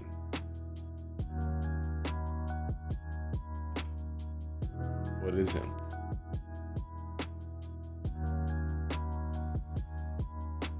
vamos trabalhar com o que a gente já tem aqui, né? Na verdade, eu vou pegar um outro exemplo aqui, mais fácil, um pouco mais fácil, que esse match cut aqui que a gente fez. A gente está aqui, ó, animando a roundness, né, do nosso layer, né? Ele vai de 0 para 125, que aí ele dá o nosso match cut aqui do quadrado para esfera, certo? Aí, por exemplo, quando ele é um quadrado, ele vai ser branco. Mas quando ele for um círculo, eu quero que ele seja preto. Certo? Então, tem como animar o color com if else, mas é um pouco mais chato. O que eu vou fazer, eu vou botar um tint. O tint eu consigo só animar a porcentagem dele. Então eu vou botar aqui, ó, um tint cinza, certo? Que aí ele vai do branco pro cinza, certo? E aí eu consigo botar o if else aqui nesse 100%. Certo? Que é um pouco mais fácil para esse caso, para eu explicar. Então, por exemplo, eu quero que quando ele seja um quadrado, ele seja branco, e quando ele virar um círculo, eu quero que ele vire cinza, certo? Então ele vai ficar branco no começo e cinza no final, certo? O que a gente vai usar de input para o nosso if-else, né? A gente vai usar o roundness. Então, para a gente escrever esse código aqui, a gente vai primeiro criar a nossa variável, né? Essa variável guide aqui. E aí, a gente vai parentar o roundness, certo? Então, a gente tem a nossa primeira variável. Agora a gente vai querer essa condicional se tal coisa, então tal coisa, né? Que é o if-else. O if-else, ele não sei se ele é uma função, mas ele eu ainda preciso descobrir isso aí. Mas ele é alguma coisa aí da programação. Ele é um elemento lógico, sei lá, de programação, que serve para muitas coisas. Nesse caso, a gente vai querer que aconteça alguma coisa se o roundness não for 0. Então, nesse caso aqui, a gente começa a escrever, né? If, aí abre parênteses, guide, né? Que é a nossa variável guide, igual. No caso do if-else, a gente pega o igual, ele é igual. Porque na programação, eu não sei se isso é o certo, mas o igual sozinho, ele serve para atribuir um valor a alguma coisa. Então, quando você quer saber se algo é igual a algo, é igual. Quando o guide for igual a... Na verdade, quando o guide for diferente, né? Que é igual, exclamação. Quando ele for diferente de 0, vai acontecer alguma coisa. Eu não sei, na verdade, se é igual a exclamação, a gente vai descobrir juntos. Então, quando o guide for diferente de 0, a gente abre chaves aqui. E aí, começa o nosso códigozinho. Que é, quando o guide for igual a 0, isso, igual é o operador lógico para os meus manos que estudam autômata.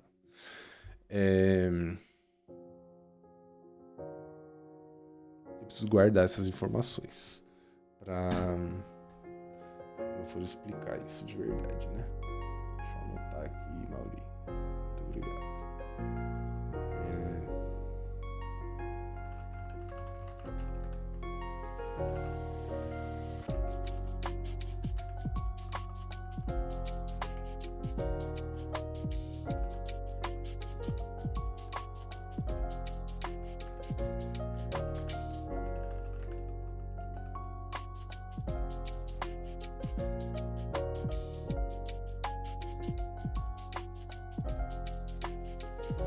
Eu acho que a exclamação vem antes, né?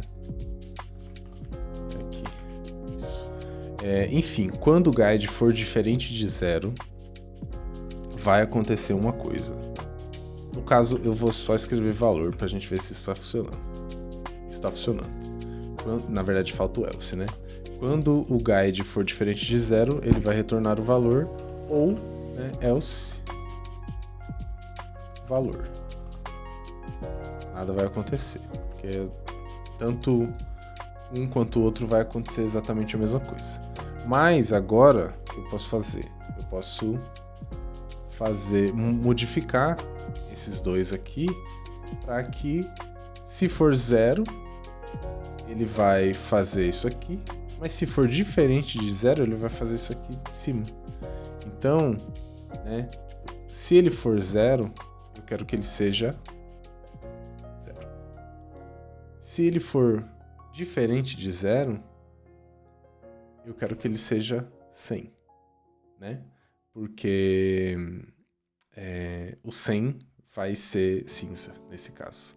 Então, olha o que vai acontecer, né? Enquanto o roundness não for outro número que não 0, ele vai ser branco. E aí aqui, ó, ele vai mudar pra cinza. Uau. Uau.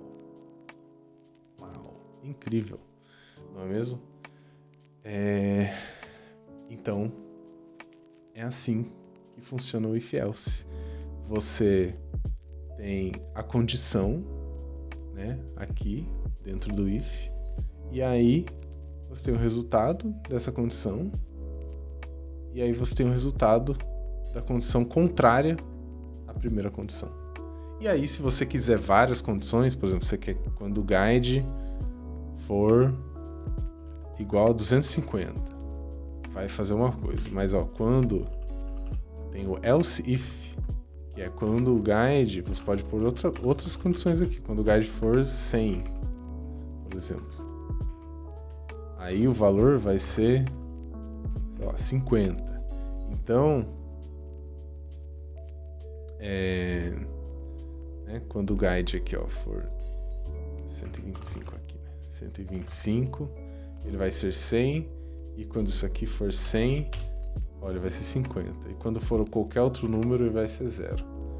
Então, a gente pode fazer, enfim, infinitas condições aqui. E a gente pode fazer o que a gente quiser. E aí, putz, Val, tudo bem com você? Você gostou da tecnologia?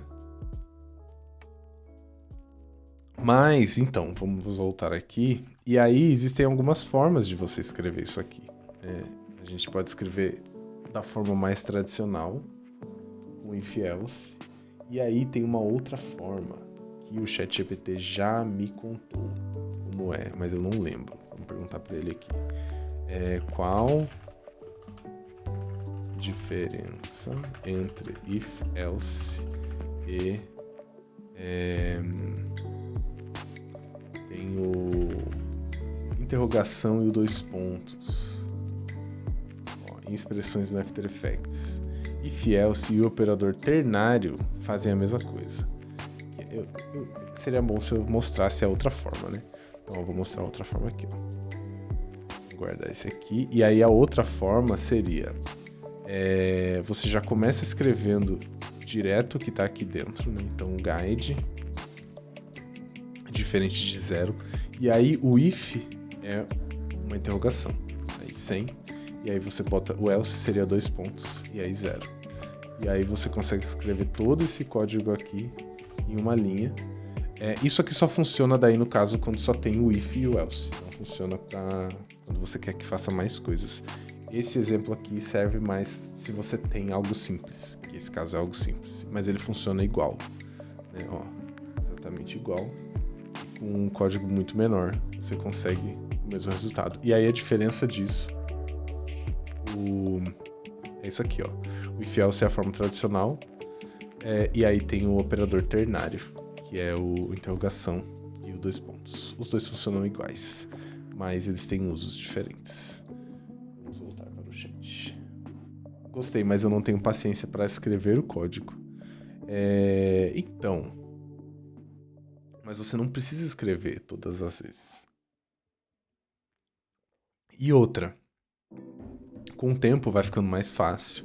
E aí, o tempo que você vai gastar escrevendo código vai fazer com que você anime mais rápido. Então, no final, é isso, assim.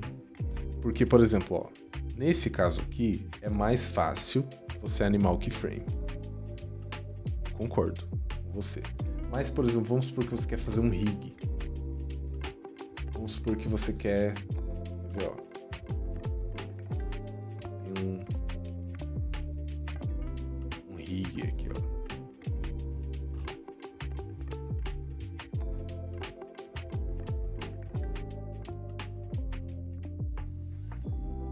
Isso aqui. Aí você tem vamos supor que isso aqui é uma caixa de mensagem. Você tem um avatar da pessoa aqui, ó. Ou é a bandeira do Japão também. Tem o avatar da pessoa aqui. Aí, por exemplo, né, tá um parentado aqui no outro aqui. E aí, esse aqui tá em menos 250. Isso aqui, esse retângulo, tem 1000 por 500. E aqui tem 25 de 100 de largura. E aí, se você quer escrever, quer que isso aqui seja dinâmico, quer que a posição dele seja dinâmico em relação à largura, nesse caso eu vou fazer uma conta que não é. Eu vou fazer do jeito certo. Eu acho. Não sei. Mas ó, por exemplo, você vem aqui e pega a variável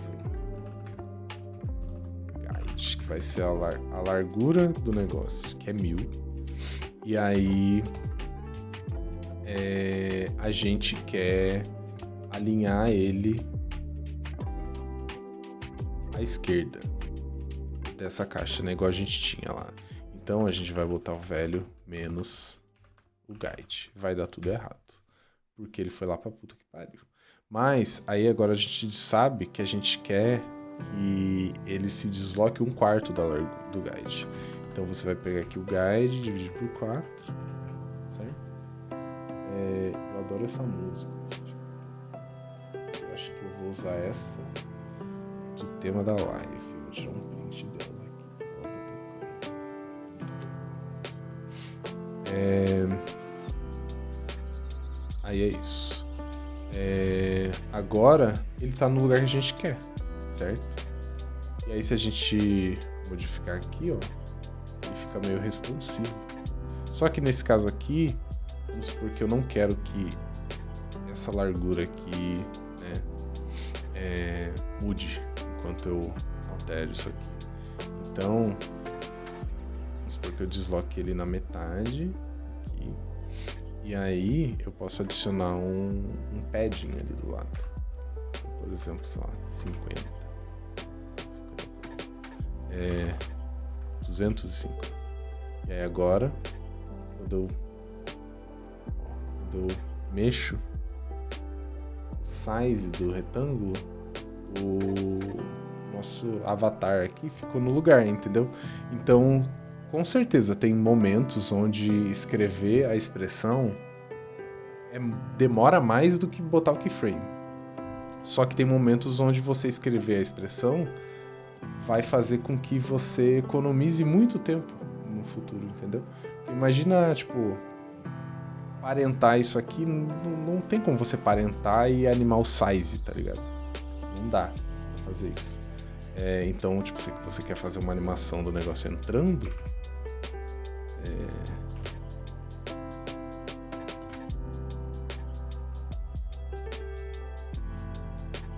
aí com a expressão você não precisou animar duas coisas, entendeu?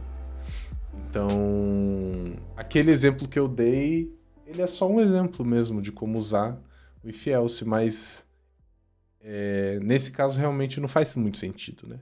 Mas tem momentos que usar código vai te ajudar muito, sabe? Então cada caso é um caso. Mas enfim, nesse caso, if else, né? Tem essas duas formas aqui de você conseguir o mesmo resultado. Uma é a forma mais tradicional, com if else, e isso aqui, de acordo com o nosso amigo GPT, são os operadores ternários. E as duas formas você consegue o if else. É isso, gente. Deixa eu nomear aqui, ó. O que mais que a gente pode fazer será hoje? Eu sei que provavelmente vai ficar para uma próxima live, mas você poderia fazer algum exemplo para a utilização de index? Eu posso fazer agora, amigo. Um exemplo. Vamos lá.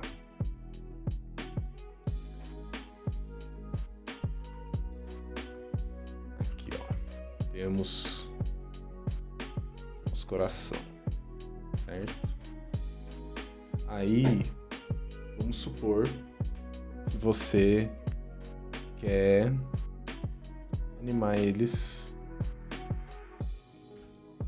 em volta, assim. Você quer que eles formem... Você quer distribuir eles numa rotação, certo? E aí você pode fazer o seguinte. Você pode fazer, por exemplo, index vezes... vamos pensar aqui, ó. A rotação, né, uma volta completa é 360 graus, certo? Então vamos supor que você quer colocar 6 corações. Então 360 dividido por 6 vai ser 60.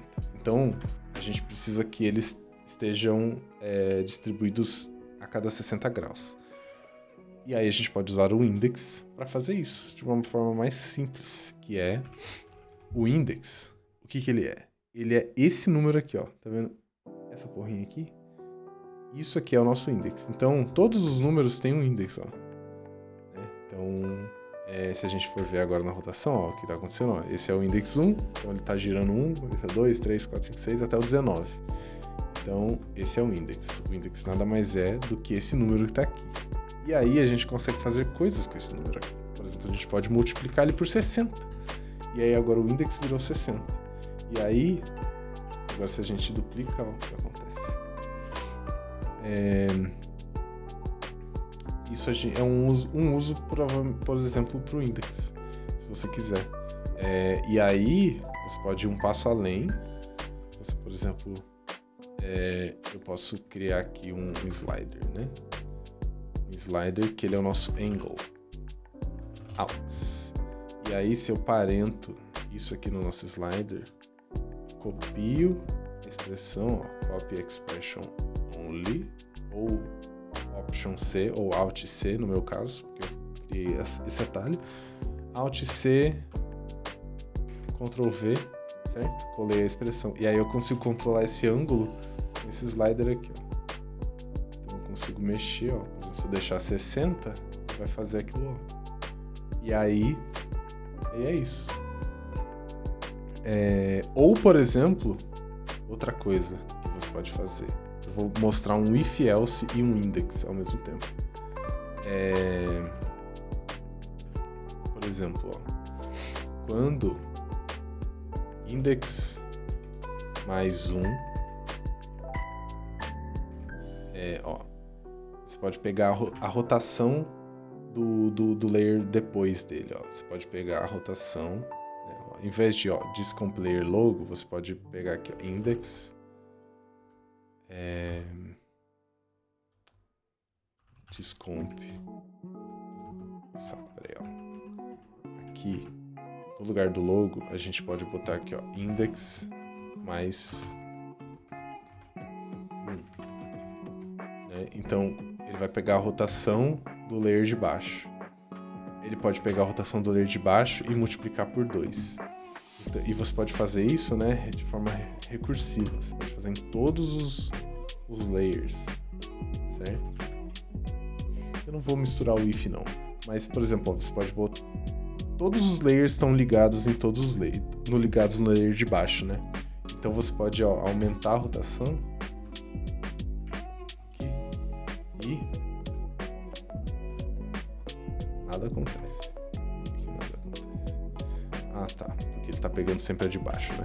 Então, eu teria que tirar a expressão daqui. Então, ó, se eu aumento aqui, ó, o que tá acontecendo. Eles estão se distribuindo. Aqui tá péssimo agora, né? Porque ele tá vezes 2. Então, vamos botar mais 1 aqui pra ficar 1 mais 1 sempre. Aí, ó.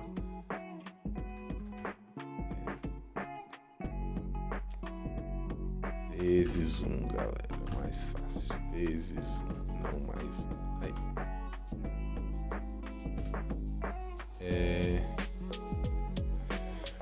Ai. Não sei se é isso que eu quero. Aí, é isso que eu quero. Aqui, ó.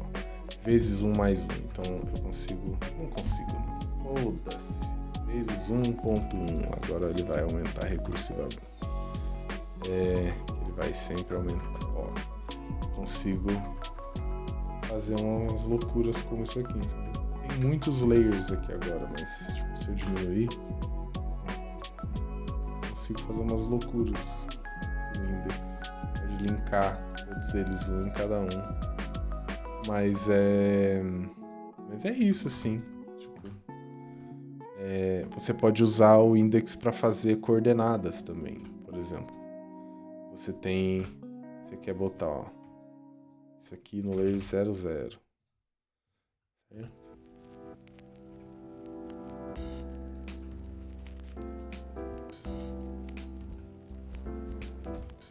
E aí o index vai ser a posição dele, ó, index vezes 10. Aí você vai duplicando, vezes 10 vezes 100. E aí, ó, você distribui eles também. Enfim, esse é um péssimo jeito, né, na verdade. Você pode fazer isso aqui. Enfim, tem várias coisas para você usar o index. O index, como ele é um número aqui, né, você pode usar ele para, por exemplo, também você pode usar ele de seed para um wiggle, por exemplo. Você vai fazer um wiggle aqui. Seed random index. E aí, o wiggle, se não me engano aqui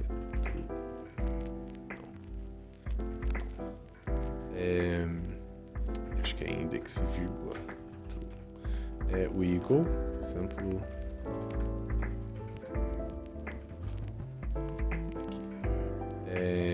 E aí se eu vario, ó, ele já é variável, na verdade, né? Mas, por exemplo, se eu pego aqui, ó, index, vou botar um slider aqui no guide, aí eu vou controlar esse index mais o nosso slider aqui. Eu já explico, galera. Por exemplo, se esse valor aqui tá sempre igual, se eu uso uma seed, se eu uso o seed random para fazer um wiggle com seed, ó, um wiggle normal, só que ele tem uma seed. A seed, para quem já jogou Minecraft ou outros jogos, sabe o que é. Mas para quem não jogou Minecraft ou outros jogos, não existe nada randômico no computador. Não existe nada randômico, é tudo... não existe, tá? É sempre um algoritmo que vai gerar um número. E sempre vai ter um número que vai ser o primeiro número que vai entrar no algoritmo para gerar um número aleatório, certo? Esse número que entra com o primeiro número para gerar um negócio é a semente, que é a seed. Então, no caso do wiggle, se a gente usa o seed random, o true aqui, inclusive, é para isso o seed não variar com o tempo. Bota o true, que se for falso ele vai ficar mudando isso aqui, eu acho. Mas nesse caso aqui, né, que eu tenho um wiggle com seed random, todos os wiggles são o mesmo, né? Todos os layers são iguais. E aí você pode usar o index no lugar de um valor, né? Para que esse valor seja diferente para cada um. Ó. Agora cada um é diferente, então o seed random desse primeiro aqui é 1, desse aqui é 2, então ele sempre vai ser diferente, cada um, né? Normalmente o wiggle, você não usa o seed random, só que tem um problema, né? Quando você usa o wiggle sem o seed random, ele já vai usar o index, então se você duplica, ó, ele vai ir para outros lugares. O problema é, se você muda o layer de lugar, o wiggle vai mudar, entendeu? Então, eu gosto de usar o seed random, porque aí eu sei que esse wiggle não vai mudar se eu mudar o layer de posição, entendeu? Ele vai continuar, se bem que assim, no caso do index ele vai mudar, né? Mas eu tenho mais controle do seed, do wiggle, se eu uso um seed random, porque mesmo que eu mude eles na timeline, depois eu posso só compensar adicionando, tipo, se eu mudei 10 layers para baixo, eu posso botar index menos 10 se ele vai, enfim. Mas Nesse caso aqui, né, você pode botar também index mais slider. E aí, a gente pode controlar o wiggle. Com esse slider você pode mudar o wiggle e fazer uma loucura. Uau. Deixa eu voltar pro chat.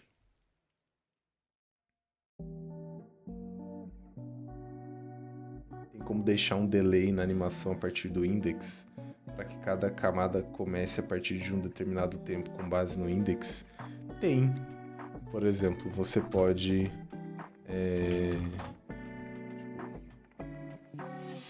Vamos fazer aqui, ó.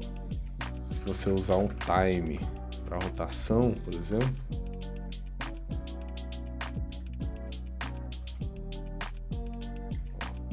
Certo? Você pode usar o value at time, né?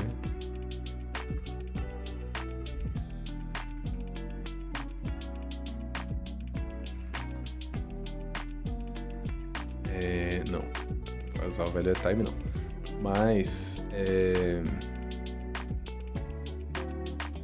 você pode usar, por exemplo, time mais 1,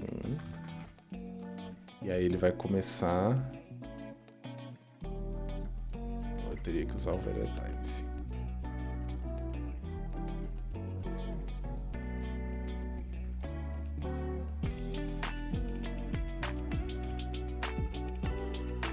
Eu acho.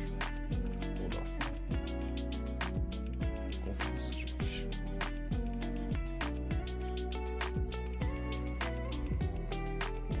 Tô confuso.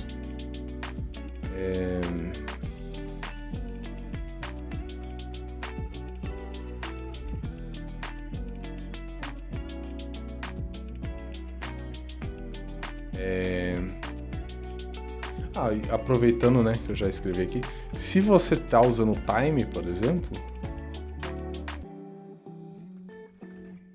você tá usando time, tipo, time vezes 10 aqui, né, pro keyframe ficar rodando. Só que você quer que o time comece a contar no primeiro keyframe, tipo, por exemplo, aqui, ó, ele já tá girado, você não quer, você quer que ele comece a contar aqui. Você pode usar o time menos o endpoint. E aí, mais o endpoint, na verdade, aqui, ó. E aí, menos o endpoint. Time menos o endpoint. Aqui. Vezes 10. É o contrário. Aqui, ó. E aí, o time vai começar a contar, ó, exatamente no endpoint dele. Então, teoricamente, você pode usar o index, né? Pode usar o index também para contar o time. E aqui, ó. Cada um vai estar num momento diferente. Se você mexer no time com o index, por exemplo. Nesse caso aqui ele tá menos 1. Aí esse aqui, ó, menos 20. Então, você pode fazer tudo com base no index, porque o index é só esse número aqui, né?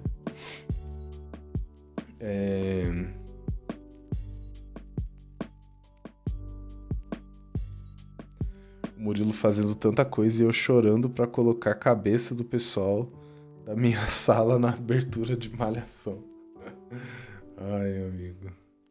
Pô, mas você quer que eu te ajude em alguma coisa? Você tá fazendo isso aonde? Você tá fazendo no Premiere ou você tá fazendo em outro programa de edição? Ou você tá fazendo isso no After Effects? Aonde você está fazendo isso? Se você estiver fazendo isso no After Effects, eu consigo te ajudar.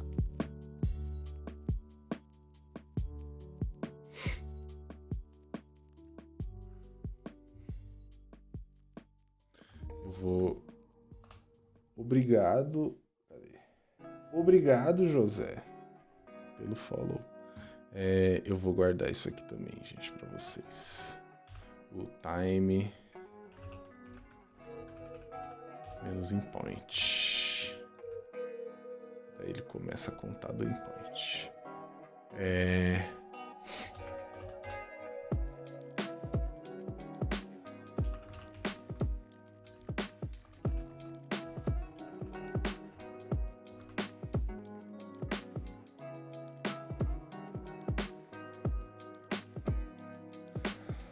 E aí, José, espero que você esteja gostando. Você veio da onde? Você veio da Twitch? Do aleatório da Twitch?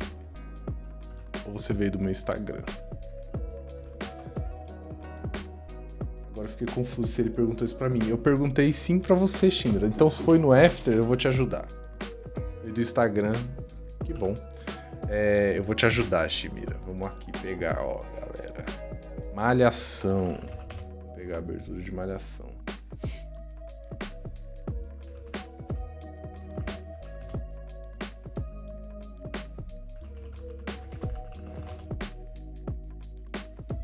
Aqui, ó. Nossa, não, mas isso é muito ruim. Eu vou pegar... Não, eu vou pegar... Vou pegar qualquer coisa aqui. Pronto, agora sim. Agora temos... Finalmente. Pronto. Temos aqui. Vamos achar uma parte aqui do vídeo.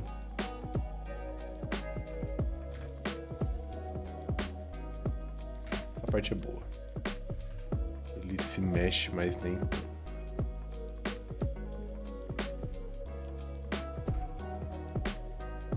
Eu não sei se vai dar certo, mas ó, Shimira.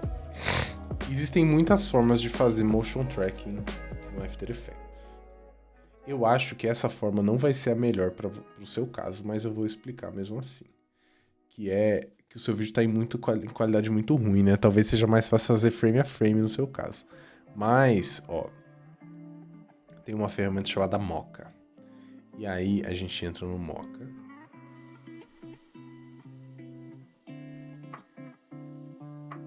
E essa é a interface dele.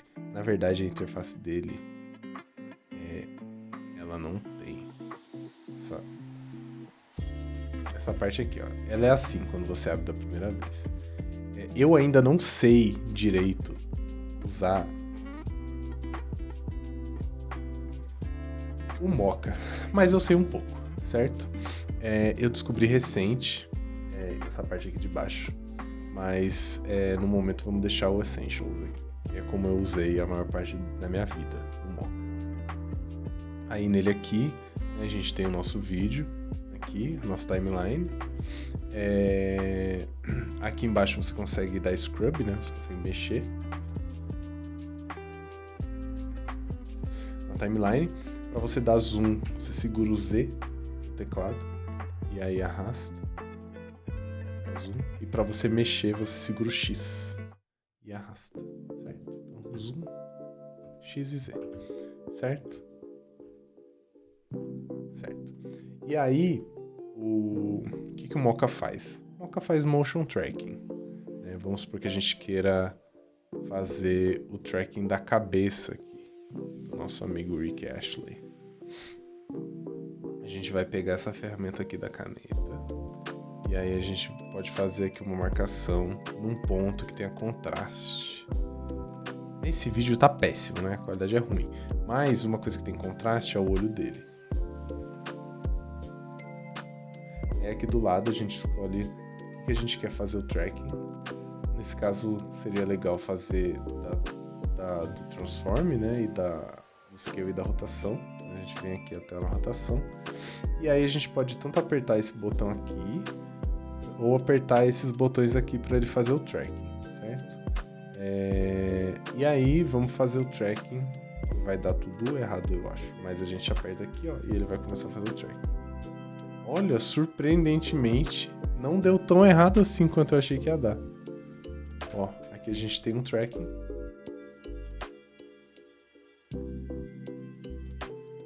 Do olho dele. Com isso, né? Com esse tracking aqui, a gente consegue salvar essa informação. Você tem que vir aqui em cima, né? Nesse botãozinho de salvar. E aí você salva. Aí dá pra já fechar a janela. E aí aqui a gente volta pro After Effects. Se a gente vier aqui, ó, na janela de efeitos, né? Do Mocha, tem aqui Launch, aí tem o Match, se a gente quiser usar aquela informação para fazer uma máscara, tem o Tracking Data. Por exemplo, o Match, Pra gente pegar essa informação, você só vem aqui e clica nesse botão, ó, Create AE Masks. E aí, ó, o que ele fez? Ele fez uma máscara no olho dele, que foi a máscara que a gente fez, ó. Aí a gente tem só o olho do Rick Astley voando.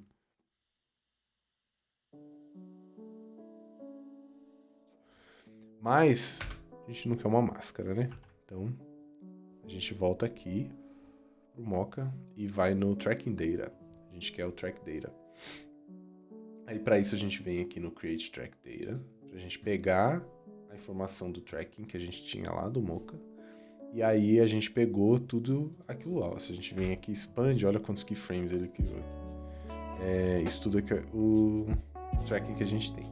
E aí você pode criar um null, né? Aqui, layer new.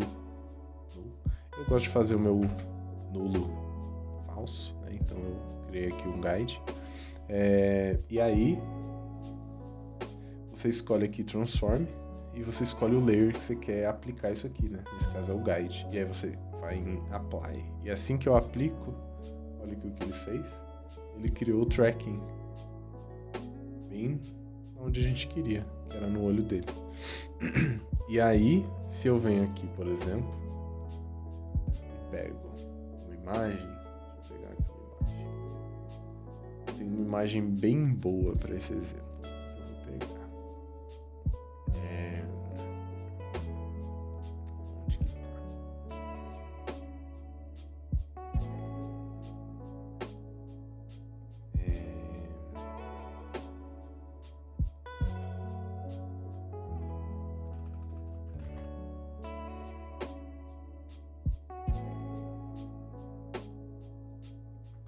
Olha só, vocês viram o spoiler, gente.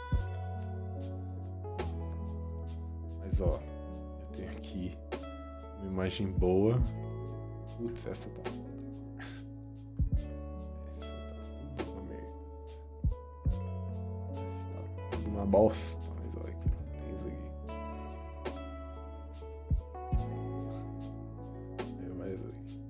Aí ó, temos aqui uma bela imagem. Nossa, tá horrível.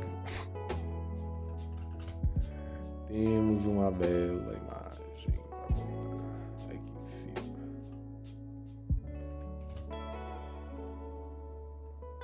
Aqui, ó. E aí a gente pode parentar no guide. E aí, ó. Temos...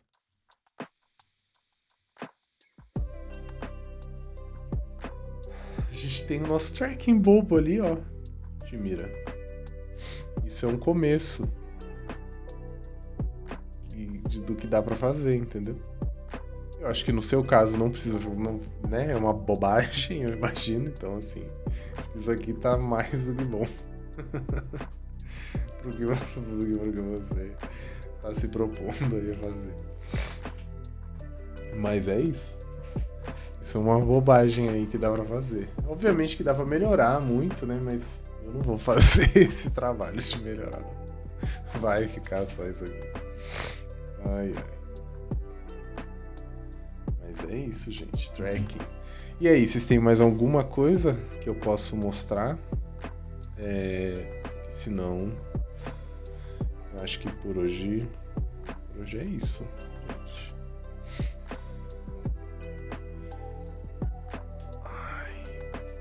Mas, Timira, se você tiver mais dúvidas, procure por tutoriais de Mocha no YouTube.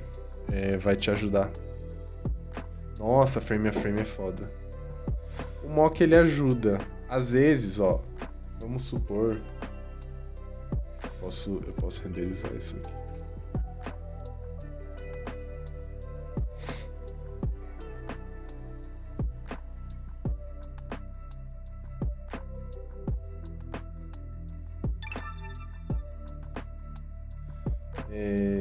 Indicações. Vai lá, Shimira. Boa noite, amigo. Descanse em paz. Espero que você tenha uma noite agradável. Espero que você tenha se divertido na live, por mais que seja uma live de motion e não de bobagens. É isso, volte sempre. Indicações de canais para aprender animação de texto, amigo. Cara, eu não sei. De de verdade. Mas, vira e mexe no Instagram tem muita coisa, sabe? Tipo, de texto, assim. Procura por tipografia cinética. Quem sabe comece a aparecer umas coisas pra você de tutoriais. Ou procura no YouTube também, né? Mas eu não tenho indicação, infelizmente. Gostaria de ter.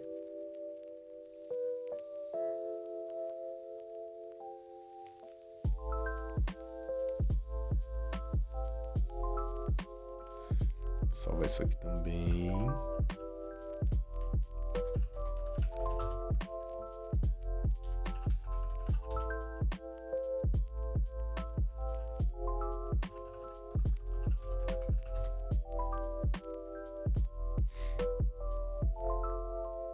Nada é bobagem, querido. Descanse em paz. Obrigado. Melhor aprender fuçando e tentando replicar. Ah, então, assim, se for animador de texto, eu vou falar uma coisa aqui que... vou mostrar um negócio aqui.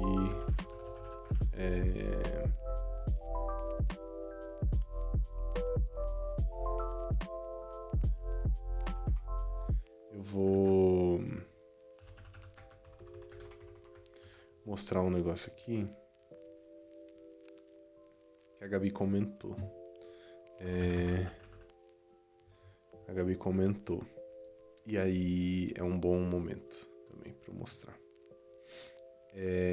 Sobre animador de texto. Daí a gente já entra aí no que você comentou. Que por exemplo, às vezes você já usou o Textevo. Cara, não. Deixa eu ver aqui. Eu acho que eu já ouvi falar. Mas deixa eu ver.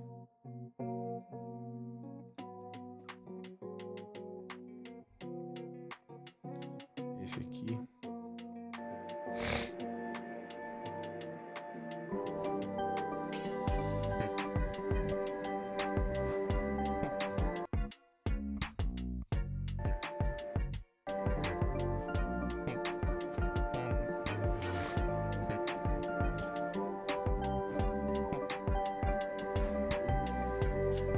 Não entendi nada.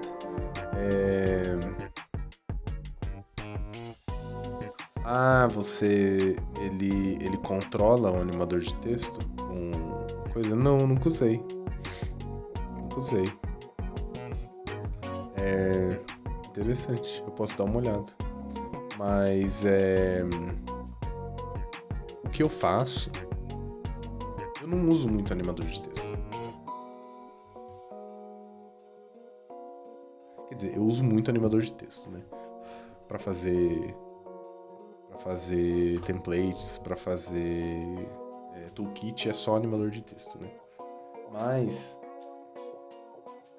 eu tenho... Ele pega a estrutura inteira do animador de texto e leva pro slider. Interessante. Eu não uso tanto assim animador de texto, porque eu acho ele meio confuso. Vim aqui fazer isso aqui assim.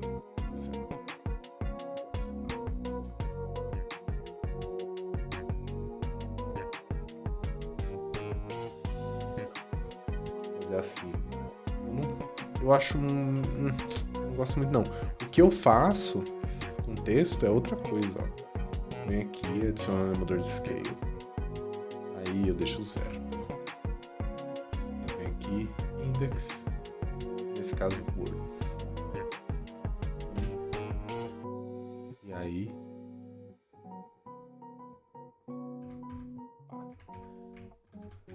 O que eu gosto de fazer é isso aqui. Eu consigo isolar cada palavra, ou cada letra, ou cada qualquer coisa. E aí é mais fácil para eu quebrar palavras em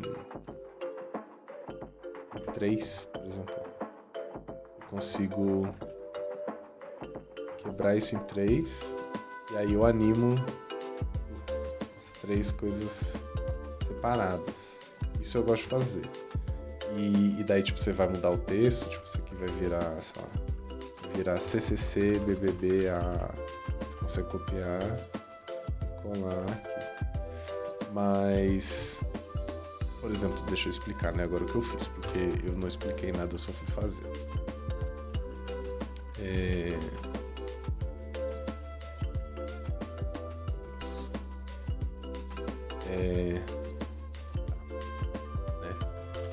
Como que eu fiz isso? Eu adicionei um animador de scale. E aí, a gente deixa 0. Certo? E aí, aqui no Range Selector, a gente vai selecionar a palavra que a gente quer exibir, né? Para fazer isso de uma maneira mais fácil, a gente muda de percentage para index, e aí a gente vai ter valores inteiros. E aí você muda aqui o based on, dependendo do que você quer. Nesse caso a gente quer palavras, então a gente vai em words. Aí a gente vai mexer no nosso start no end, do Range Selector, para selecionar só uma palavra de cada vez, né? Uma propriedade, based on, isso aqui, então no caso é uma palavra. Então ele vai começar no 0 e vai terminar no 1. E aí, a gente, nesse caso aqui, né, ele está zerando o scale do que está selecionado. A gente quer que ele zere o que não está selecionado. E aí a gente pode fazer isso mudando o mode de add para subtract. E aí agora ele seleciona, o que ele seleciona ele exibe e todo o resto ele zera o scale. E aí a gente consegue controlar isso com offset. E aí a gente pode fazer uma grande coisa, que é, por exemplo, adicionar isso aqui, ó, 01 do lado ali. E aí a gente pode usar essa informação do nome do layer como input pro nosso offset, né? E como que a gente faz isso? Existe um negócio chamado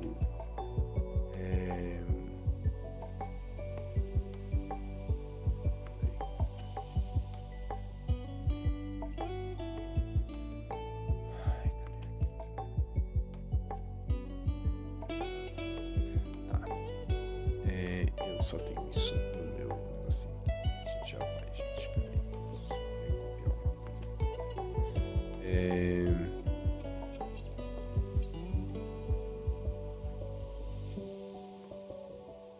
Tem um que eu preciso. Agora eu vou explicar. Tem um negócio no After que a gente pode fazer um search. Tipo a gente pode quebrar qualquer coisa com base em qualquer coisa. Tipo, a gente pode de texto, né? A gente consegue manipular texto no After Effects com expressões. E aí, por exemplo, eu posso pegar o nome do layer e pegar tudo que tá depois desse hífen aqui e desconsiderar todo o resto desse nome. E como que a gente pode fazer isso? Por exemplo, você vem aqui em name, que é o nome do layer, né? Ponto split. E essa função, a gente vai separar o que a gente quer. E aí, o que a gente vai separar é o hífen, né? Só que a gente vai separar o espaço também, porque a gente só quer o 0 e quer o 1. Então a gente vai pegar aqui, ó, espaço, hífen, espaço. E aí, a gente vai pegar o que está depois do hífen, né? Quando a gente separa, o After Effects criou uma matriz, né? Criou um array. Uma matriz nada mais é do que um conjunto de números, né? De informações. E nesse caso, essas informações são duas, que é o AAA, espaço BBB, espaço CCC e o 01, né? O AAA, BBB, CCC é a primeira informação e o 01 é a segunda informação da nossa matriz. Em programação, normalmente, o primeiro valor é 0 e o segundo é 1 e o terceiro é 2 e assim por diante.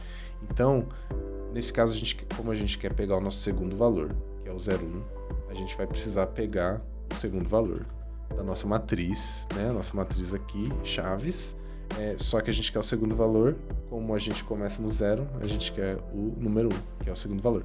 Então ele vai pegar o nome do layer, vai aplicar a função split e vai dividir tudo que está entre espaço e hífen espaço. Nesse caso só tem um, né? Se eu tivesse outro, ele ia dividir em mais coisas.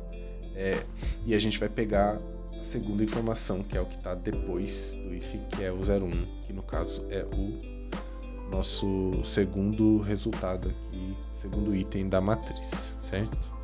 Aí a gente vai botar isso numa variável chamada de word, por exemplo, né? E aí, beleza, né? Agora isso aqui, word virou 01 automaticamente. E aí, só que a gente quer 0. Então, quando a gente está 0 aqui, né? Programação, 0 é 1. Então, essa informação aqui tem 1, a gente precisa que esse 1 seja 0. Então a gente pode fazer, né? Word menos 1, né? Value igual a word menos 1. Então o value vai ser 1 menos 1, 0.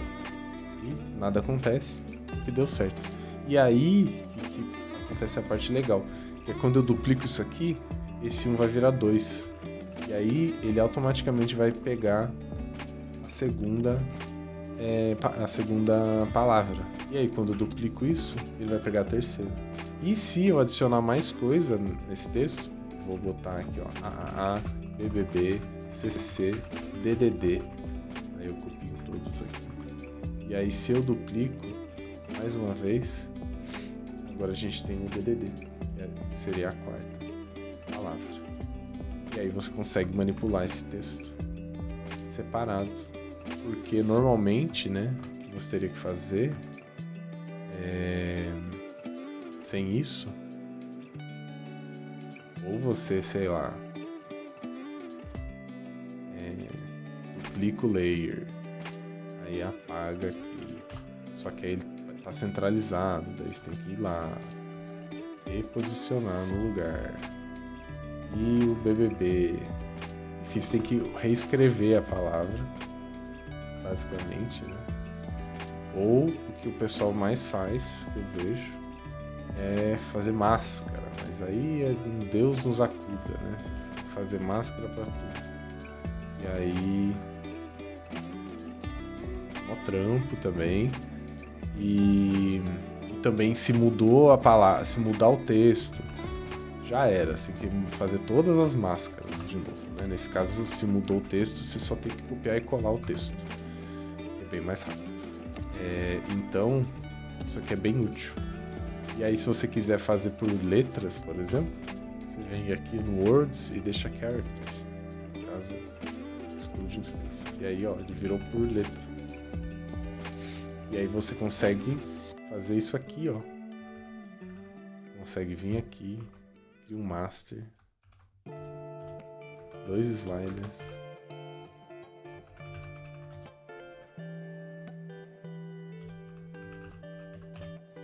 Deixa eu só arrumar esse CCC que tá me incomodando. Gente. BBB, CCC, DDD.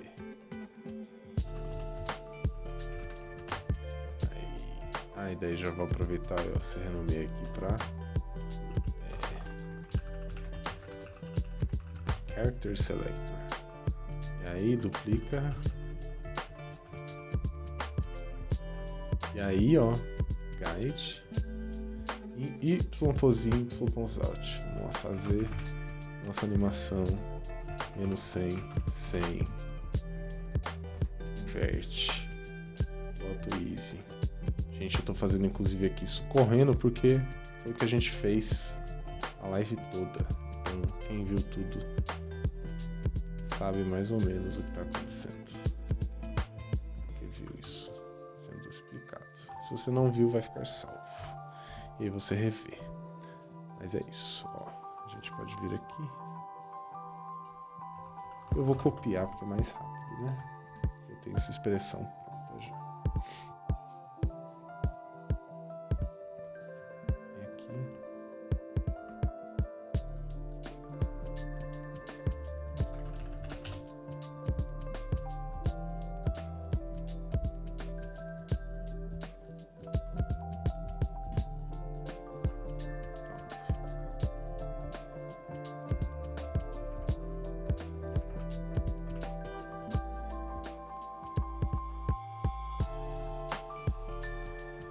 Gente.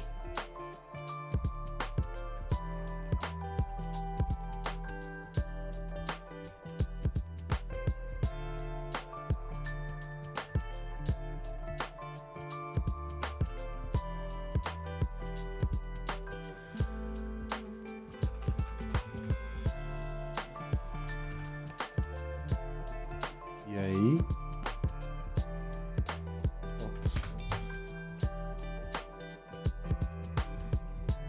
Se quiser diminuir. Olha só. Eu prefiro fazer animação de texto assim. Se eu não preciso criar um toolkit com isso. Eu prefiro quebrar os elementos, né, que eu fiz aqui, usando nesse caso, o Character Selector. E aí, uma vez feito isso, eu consigo criar um Layer Master aqui, com a animação que eu quero. Faço a animação que eu quero. E aí aplico isso nas propriedades que eu quero. Né? Se eu quiser fazer uma rotação também, por exemplo, eu poderia fazer aqui.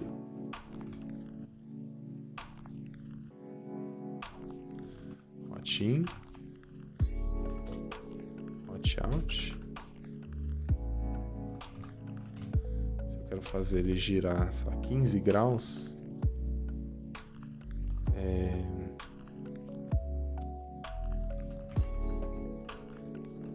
Aqui, ó. Quero fazer ele girar 15 graus. Então, menos 15 e mais 15. Aí eu venho aqui, rotação. Vou copiar isso aqui. Venho na rotação.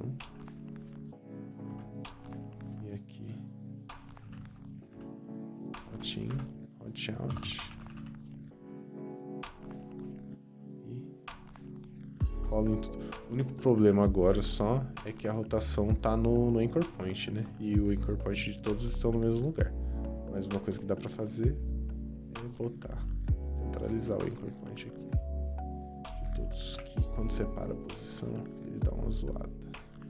A gente pode fazer isso aqui. A gente junta a posição.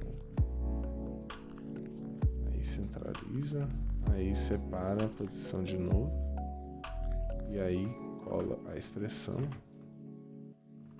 e aí, ó, todos eles estão animando,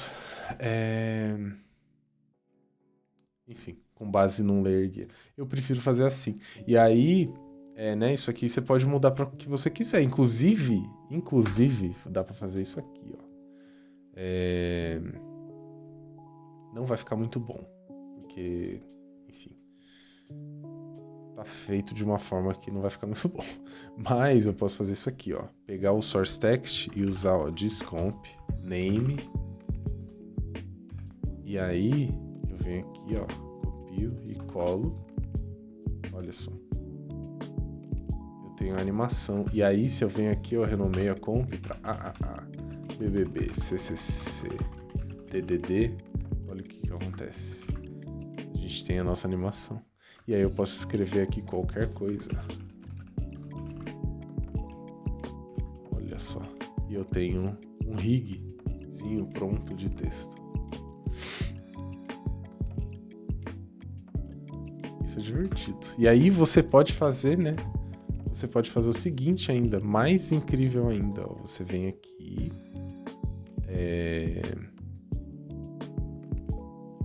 Você cria um layer de guia pro nome, pro título. Apaga isso aqui. E aí você vem aqui, ó.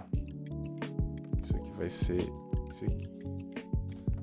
Name guide, por exemplo. certo? Você vem aqui, copia a expressão, cola em todos.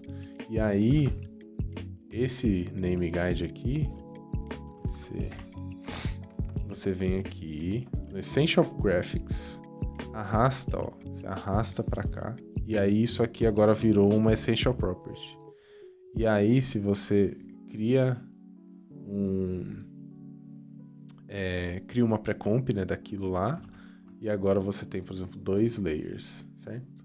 E aí, se a gente expande aqui na Essential Properties, a gente tem essa propriedade Name Guide. Se eu venho aqui e eu escrevo, por exemplo, Muri Live, e aí se eu venho aqui e eu escrevo Shimira, olha só o que aconteceu.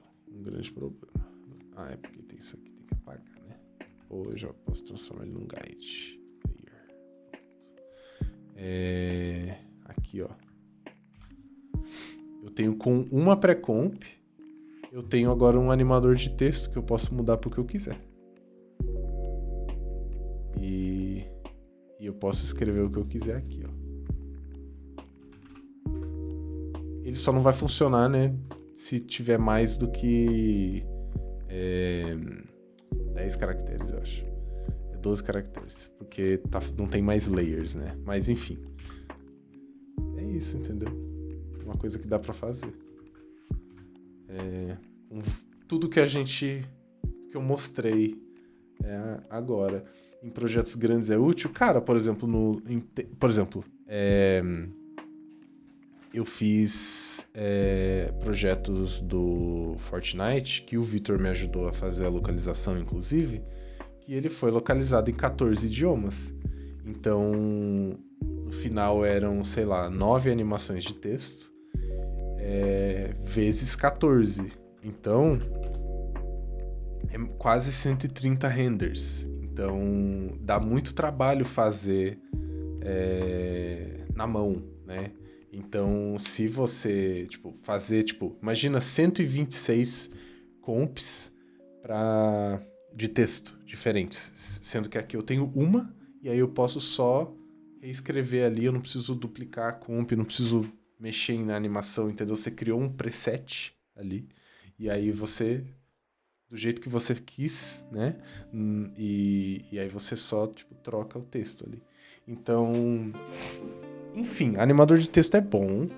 Você tem como fazer coisas que eu nem sei, como, por exemplo, você pode vir aqui e tem isso aqui, cadê? Onde que é? Aqui, ó, Selector Expression. Você tem como adicionar expressões aqui e fazer tudo acontecer por expressões. Eu não faço ideia como que usa, porque eu quase nunca uso animador de texto. Mas, enfim, dá pra fazer isso. Eu tenho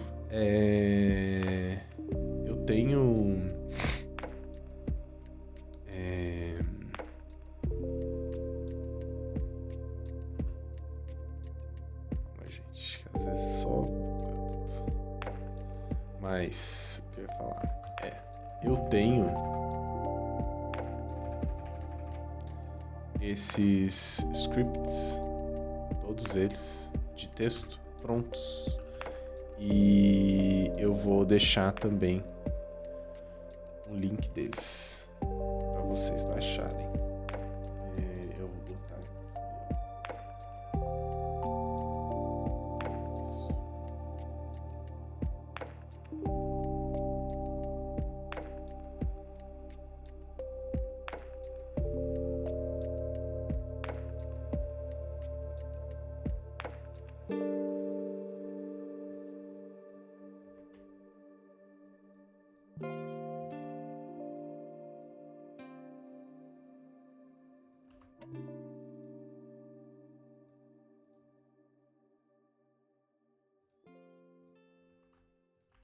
aqui, ó. É só botar na pasta de...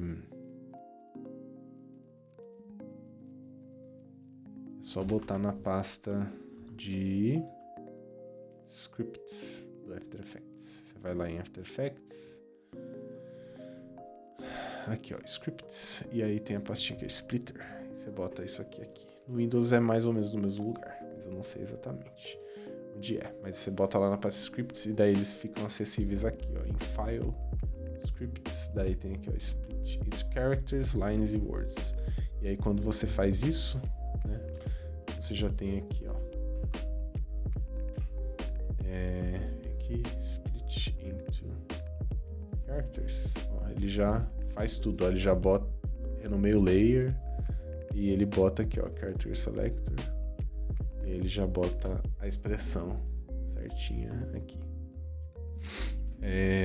E aí, né, é só duplicar. E ele tá lá. Deixa eu organizar aqui mais esse aqui.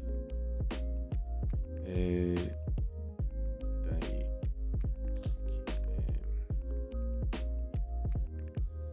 Text. Aqui. Splitter.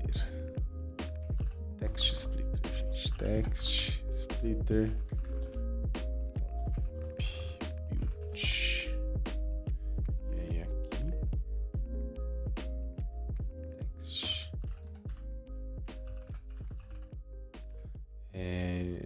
Text splitter.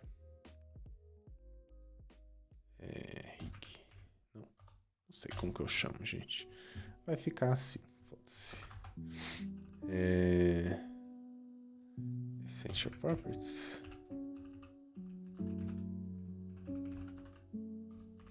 Essential Properties.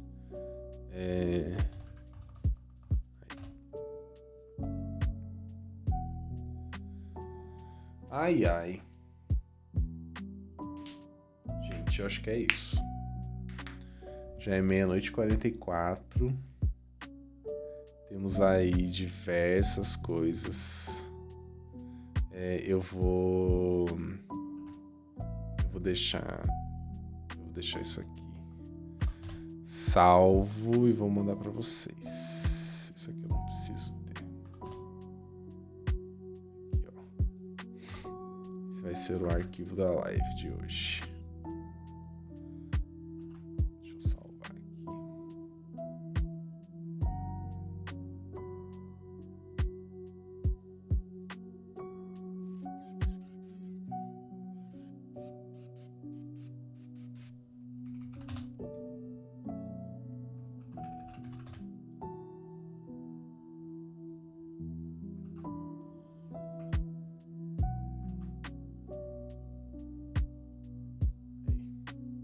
Acho que é isso mesmo, na verdade.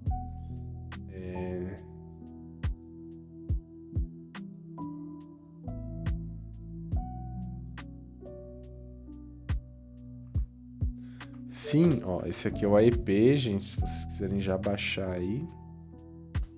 Isso tudo vai ficar na descrição, tá?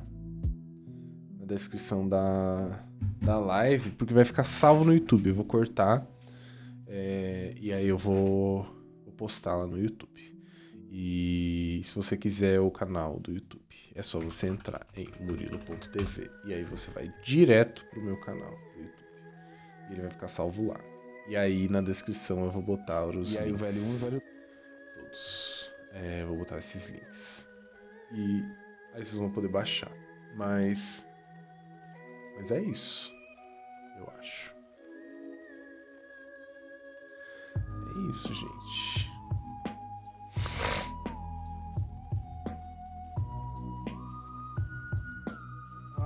Vamos recapitular rapidamente aqui o que a gente fez hoje, então. O que você acha dos de AI generativa fazendo motion? Eu acho que isso vai afetar um pedaço do mercado, talvez. Eu não vi nada ainda, eu não sei até que ponto e de qualidade que isso tá.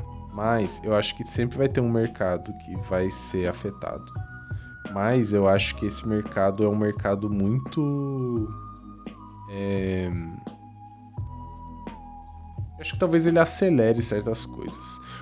O que eu tenho visto de AI no mundo do motion atualmente é que eu fiz um trabalho que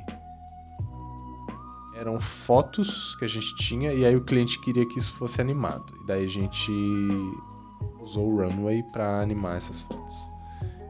Sendo que se a gente fosse animar tipo, com 3D ou com, sei lá, Puppet, ia demorar bem mais.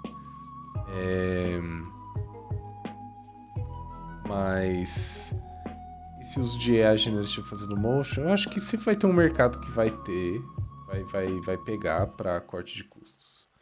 Mas eu não, no momento pelo menos, eu não me preocupo muito, porque eu acho que ainda vai demorar um tempo para que ela fique refinada o suficiente. Assim. Eu acho que é difícil, tipo, o cliente quer tudo muito do jeitinho dele, assim. Então, e assim, o cliente não vai conseguir fazer, sabe? Mesmo que ele tenha uma AI. Então, em alguns lugares isso vai, né, ser afetado. Mas eu, particularmente, a curto, médio prazo, eu não me preocupo muito com isso. Porque eu sempre acho que as pessoas vão querer coisas feitas por pessoas, no fim. Mas os clientes não, né? Os clientes querem economizar. Eles vão economizar do jeito que eles conseguem. E se for usando AI, eles vão fazer. Mas é isso, né, gente? Estamos vivendo aí o cyberfeudalismo. Cyber não, né? O tecnofeudalismo. Então, vai tudo explodir. Foda-se. Mas o cyberfeudalismo eu achei um bom nome também. Eu acho mais legal do que tecnofeudalismo.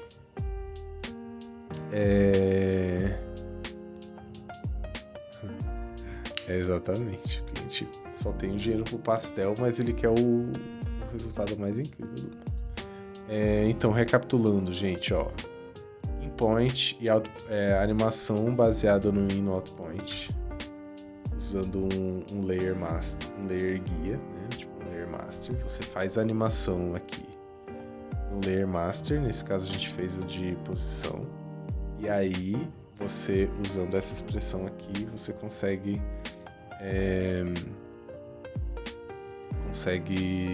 fazer uma animação com base no in e no outpoint do layer, certo? E aqui, if else, uma expressão, duas formas, né, de você escrever o... Deixa eu anotar aqui, ó. Mais fácil. Putz, eu já mandei pra vocês, né? Mas eu vou anotar aqui só uma informação.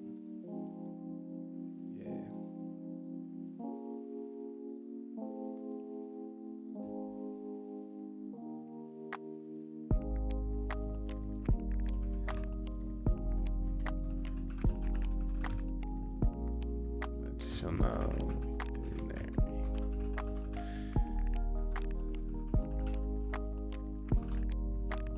Tá. Nessas duas formas de fazer if else. Nesse caso aqui a gente está usando para mudar a cor do shape ali. Aqui um exemplo de rig, que a gente pode, né, rigar essa elipse nesse retângulo.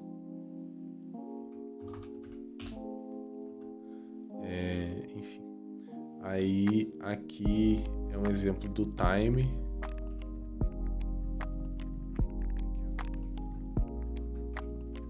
Tô mudando tudo. Aqui, ó, um exemplo do time começar junto com o endpoint do layer.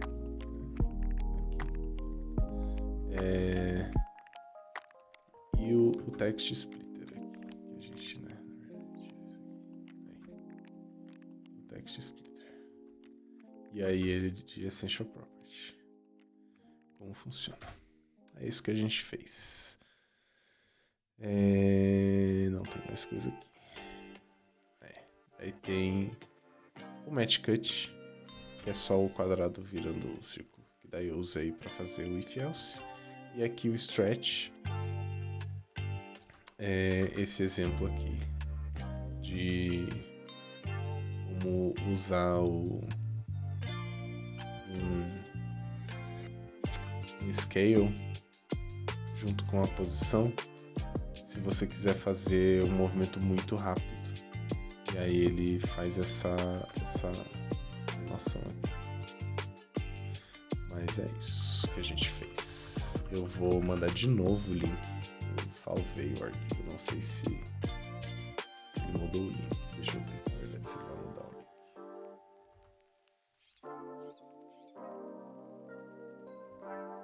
Não mudou o link, é o mesmo link. Eu vou mudar de novo. Mas é isso aí. Esse é o AEP. Baixem aí e divirtam-se. E muito obrigado, gente. Obrigado por aparecerem. Espero que vocês tenham gostado. Espero que isso ajude um pouco. E é isso, gente.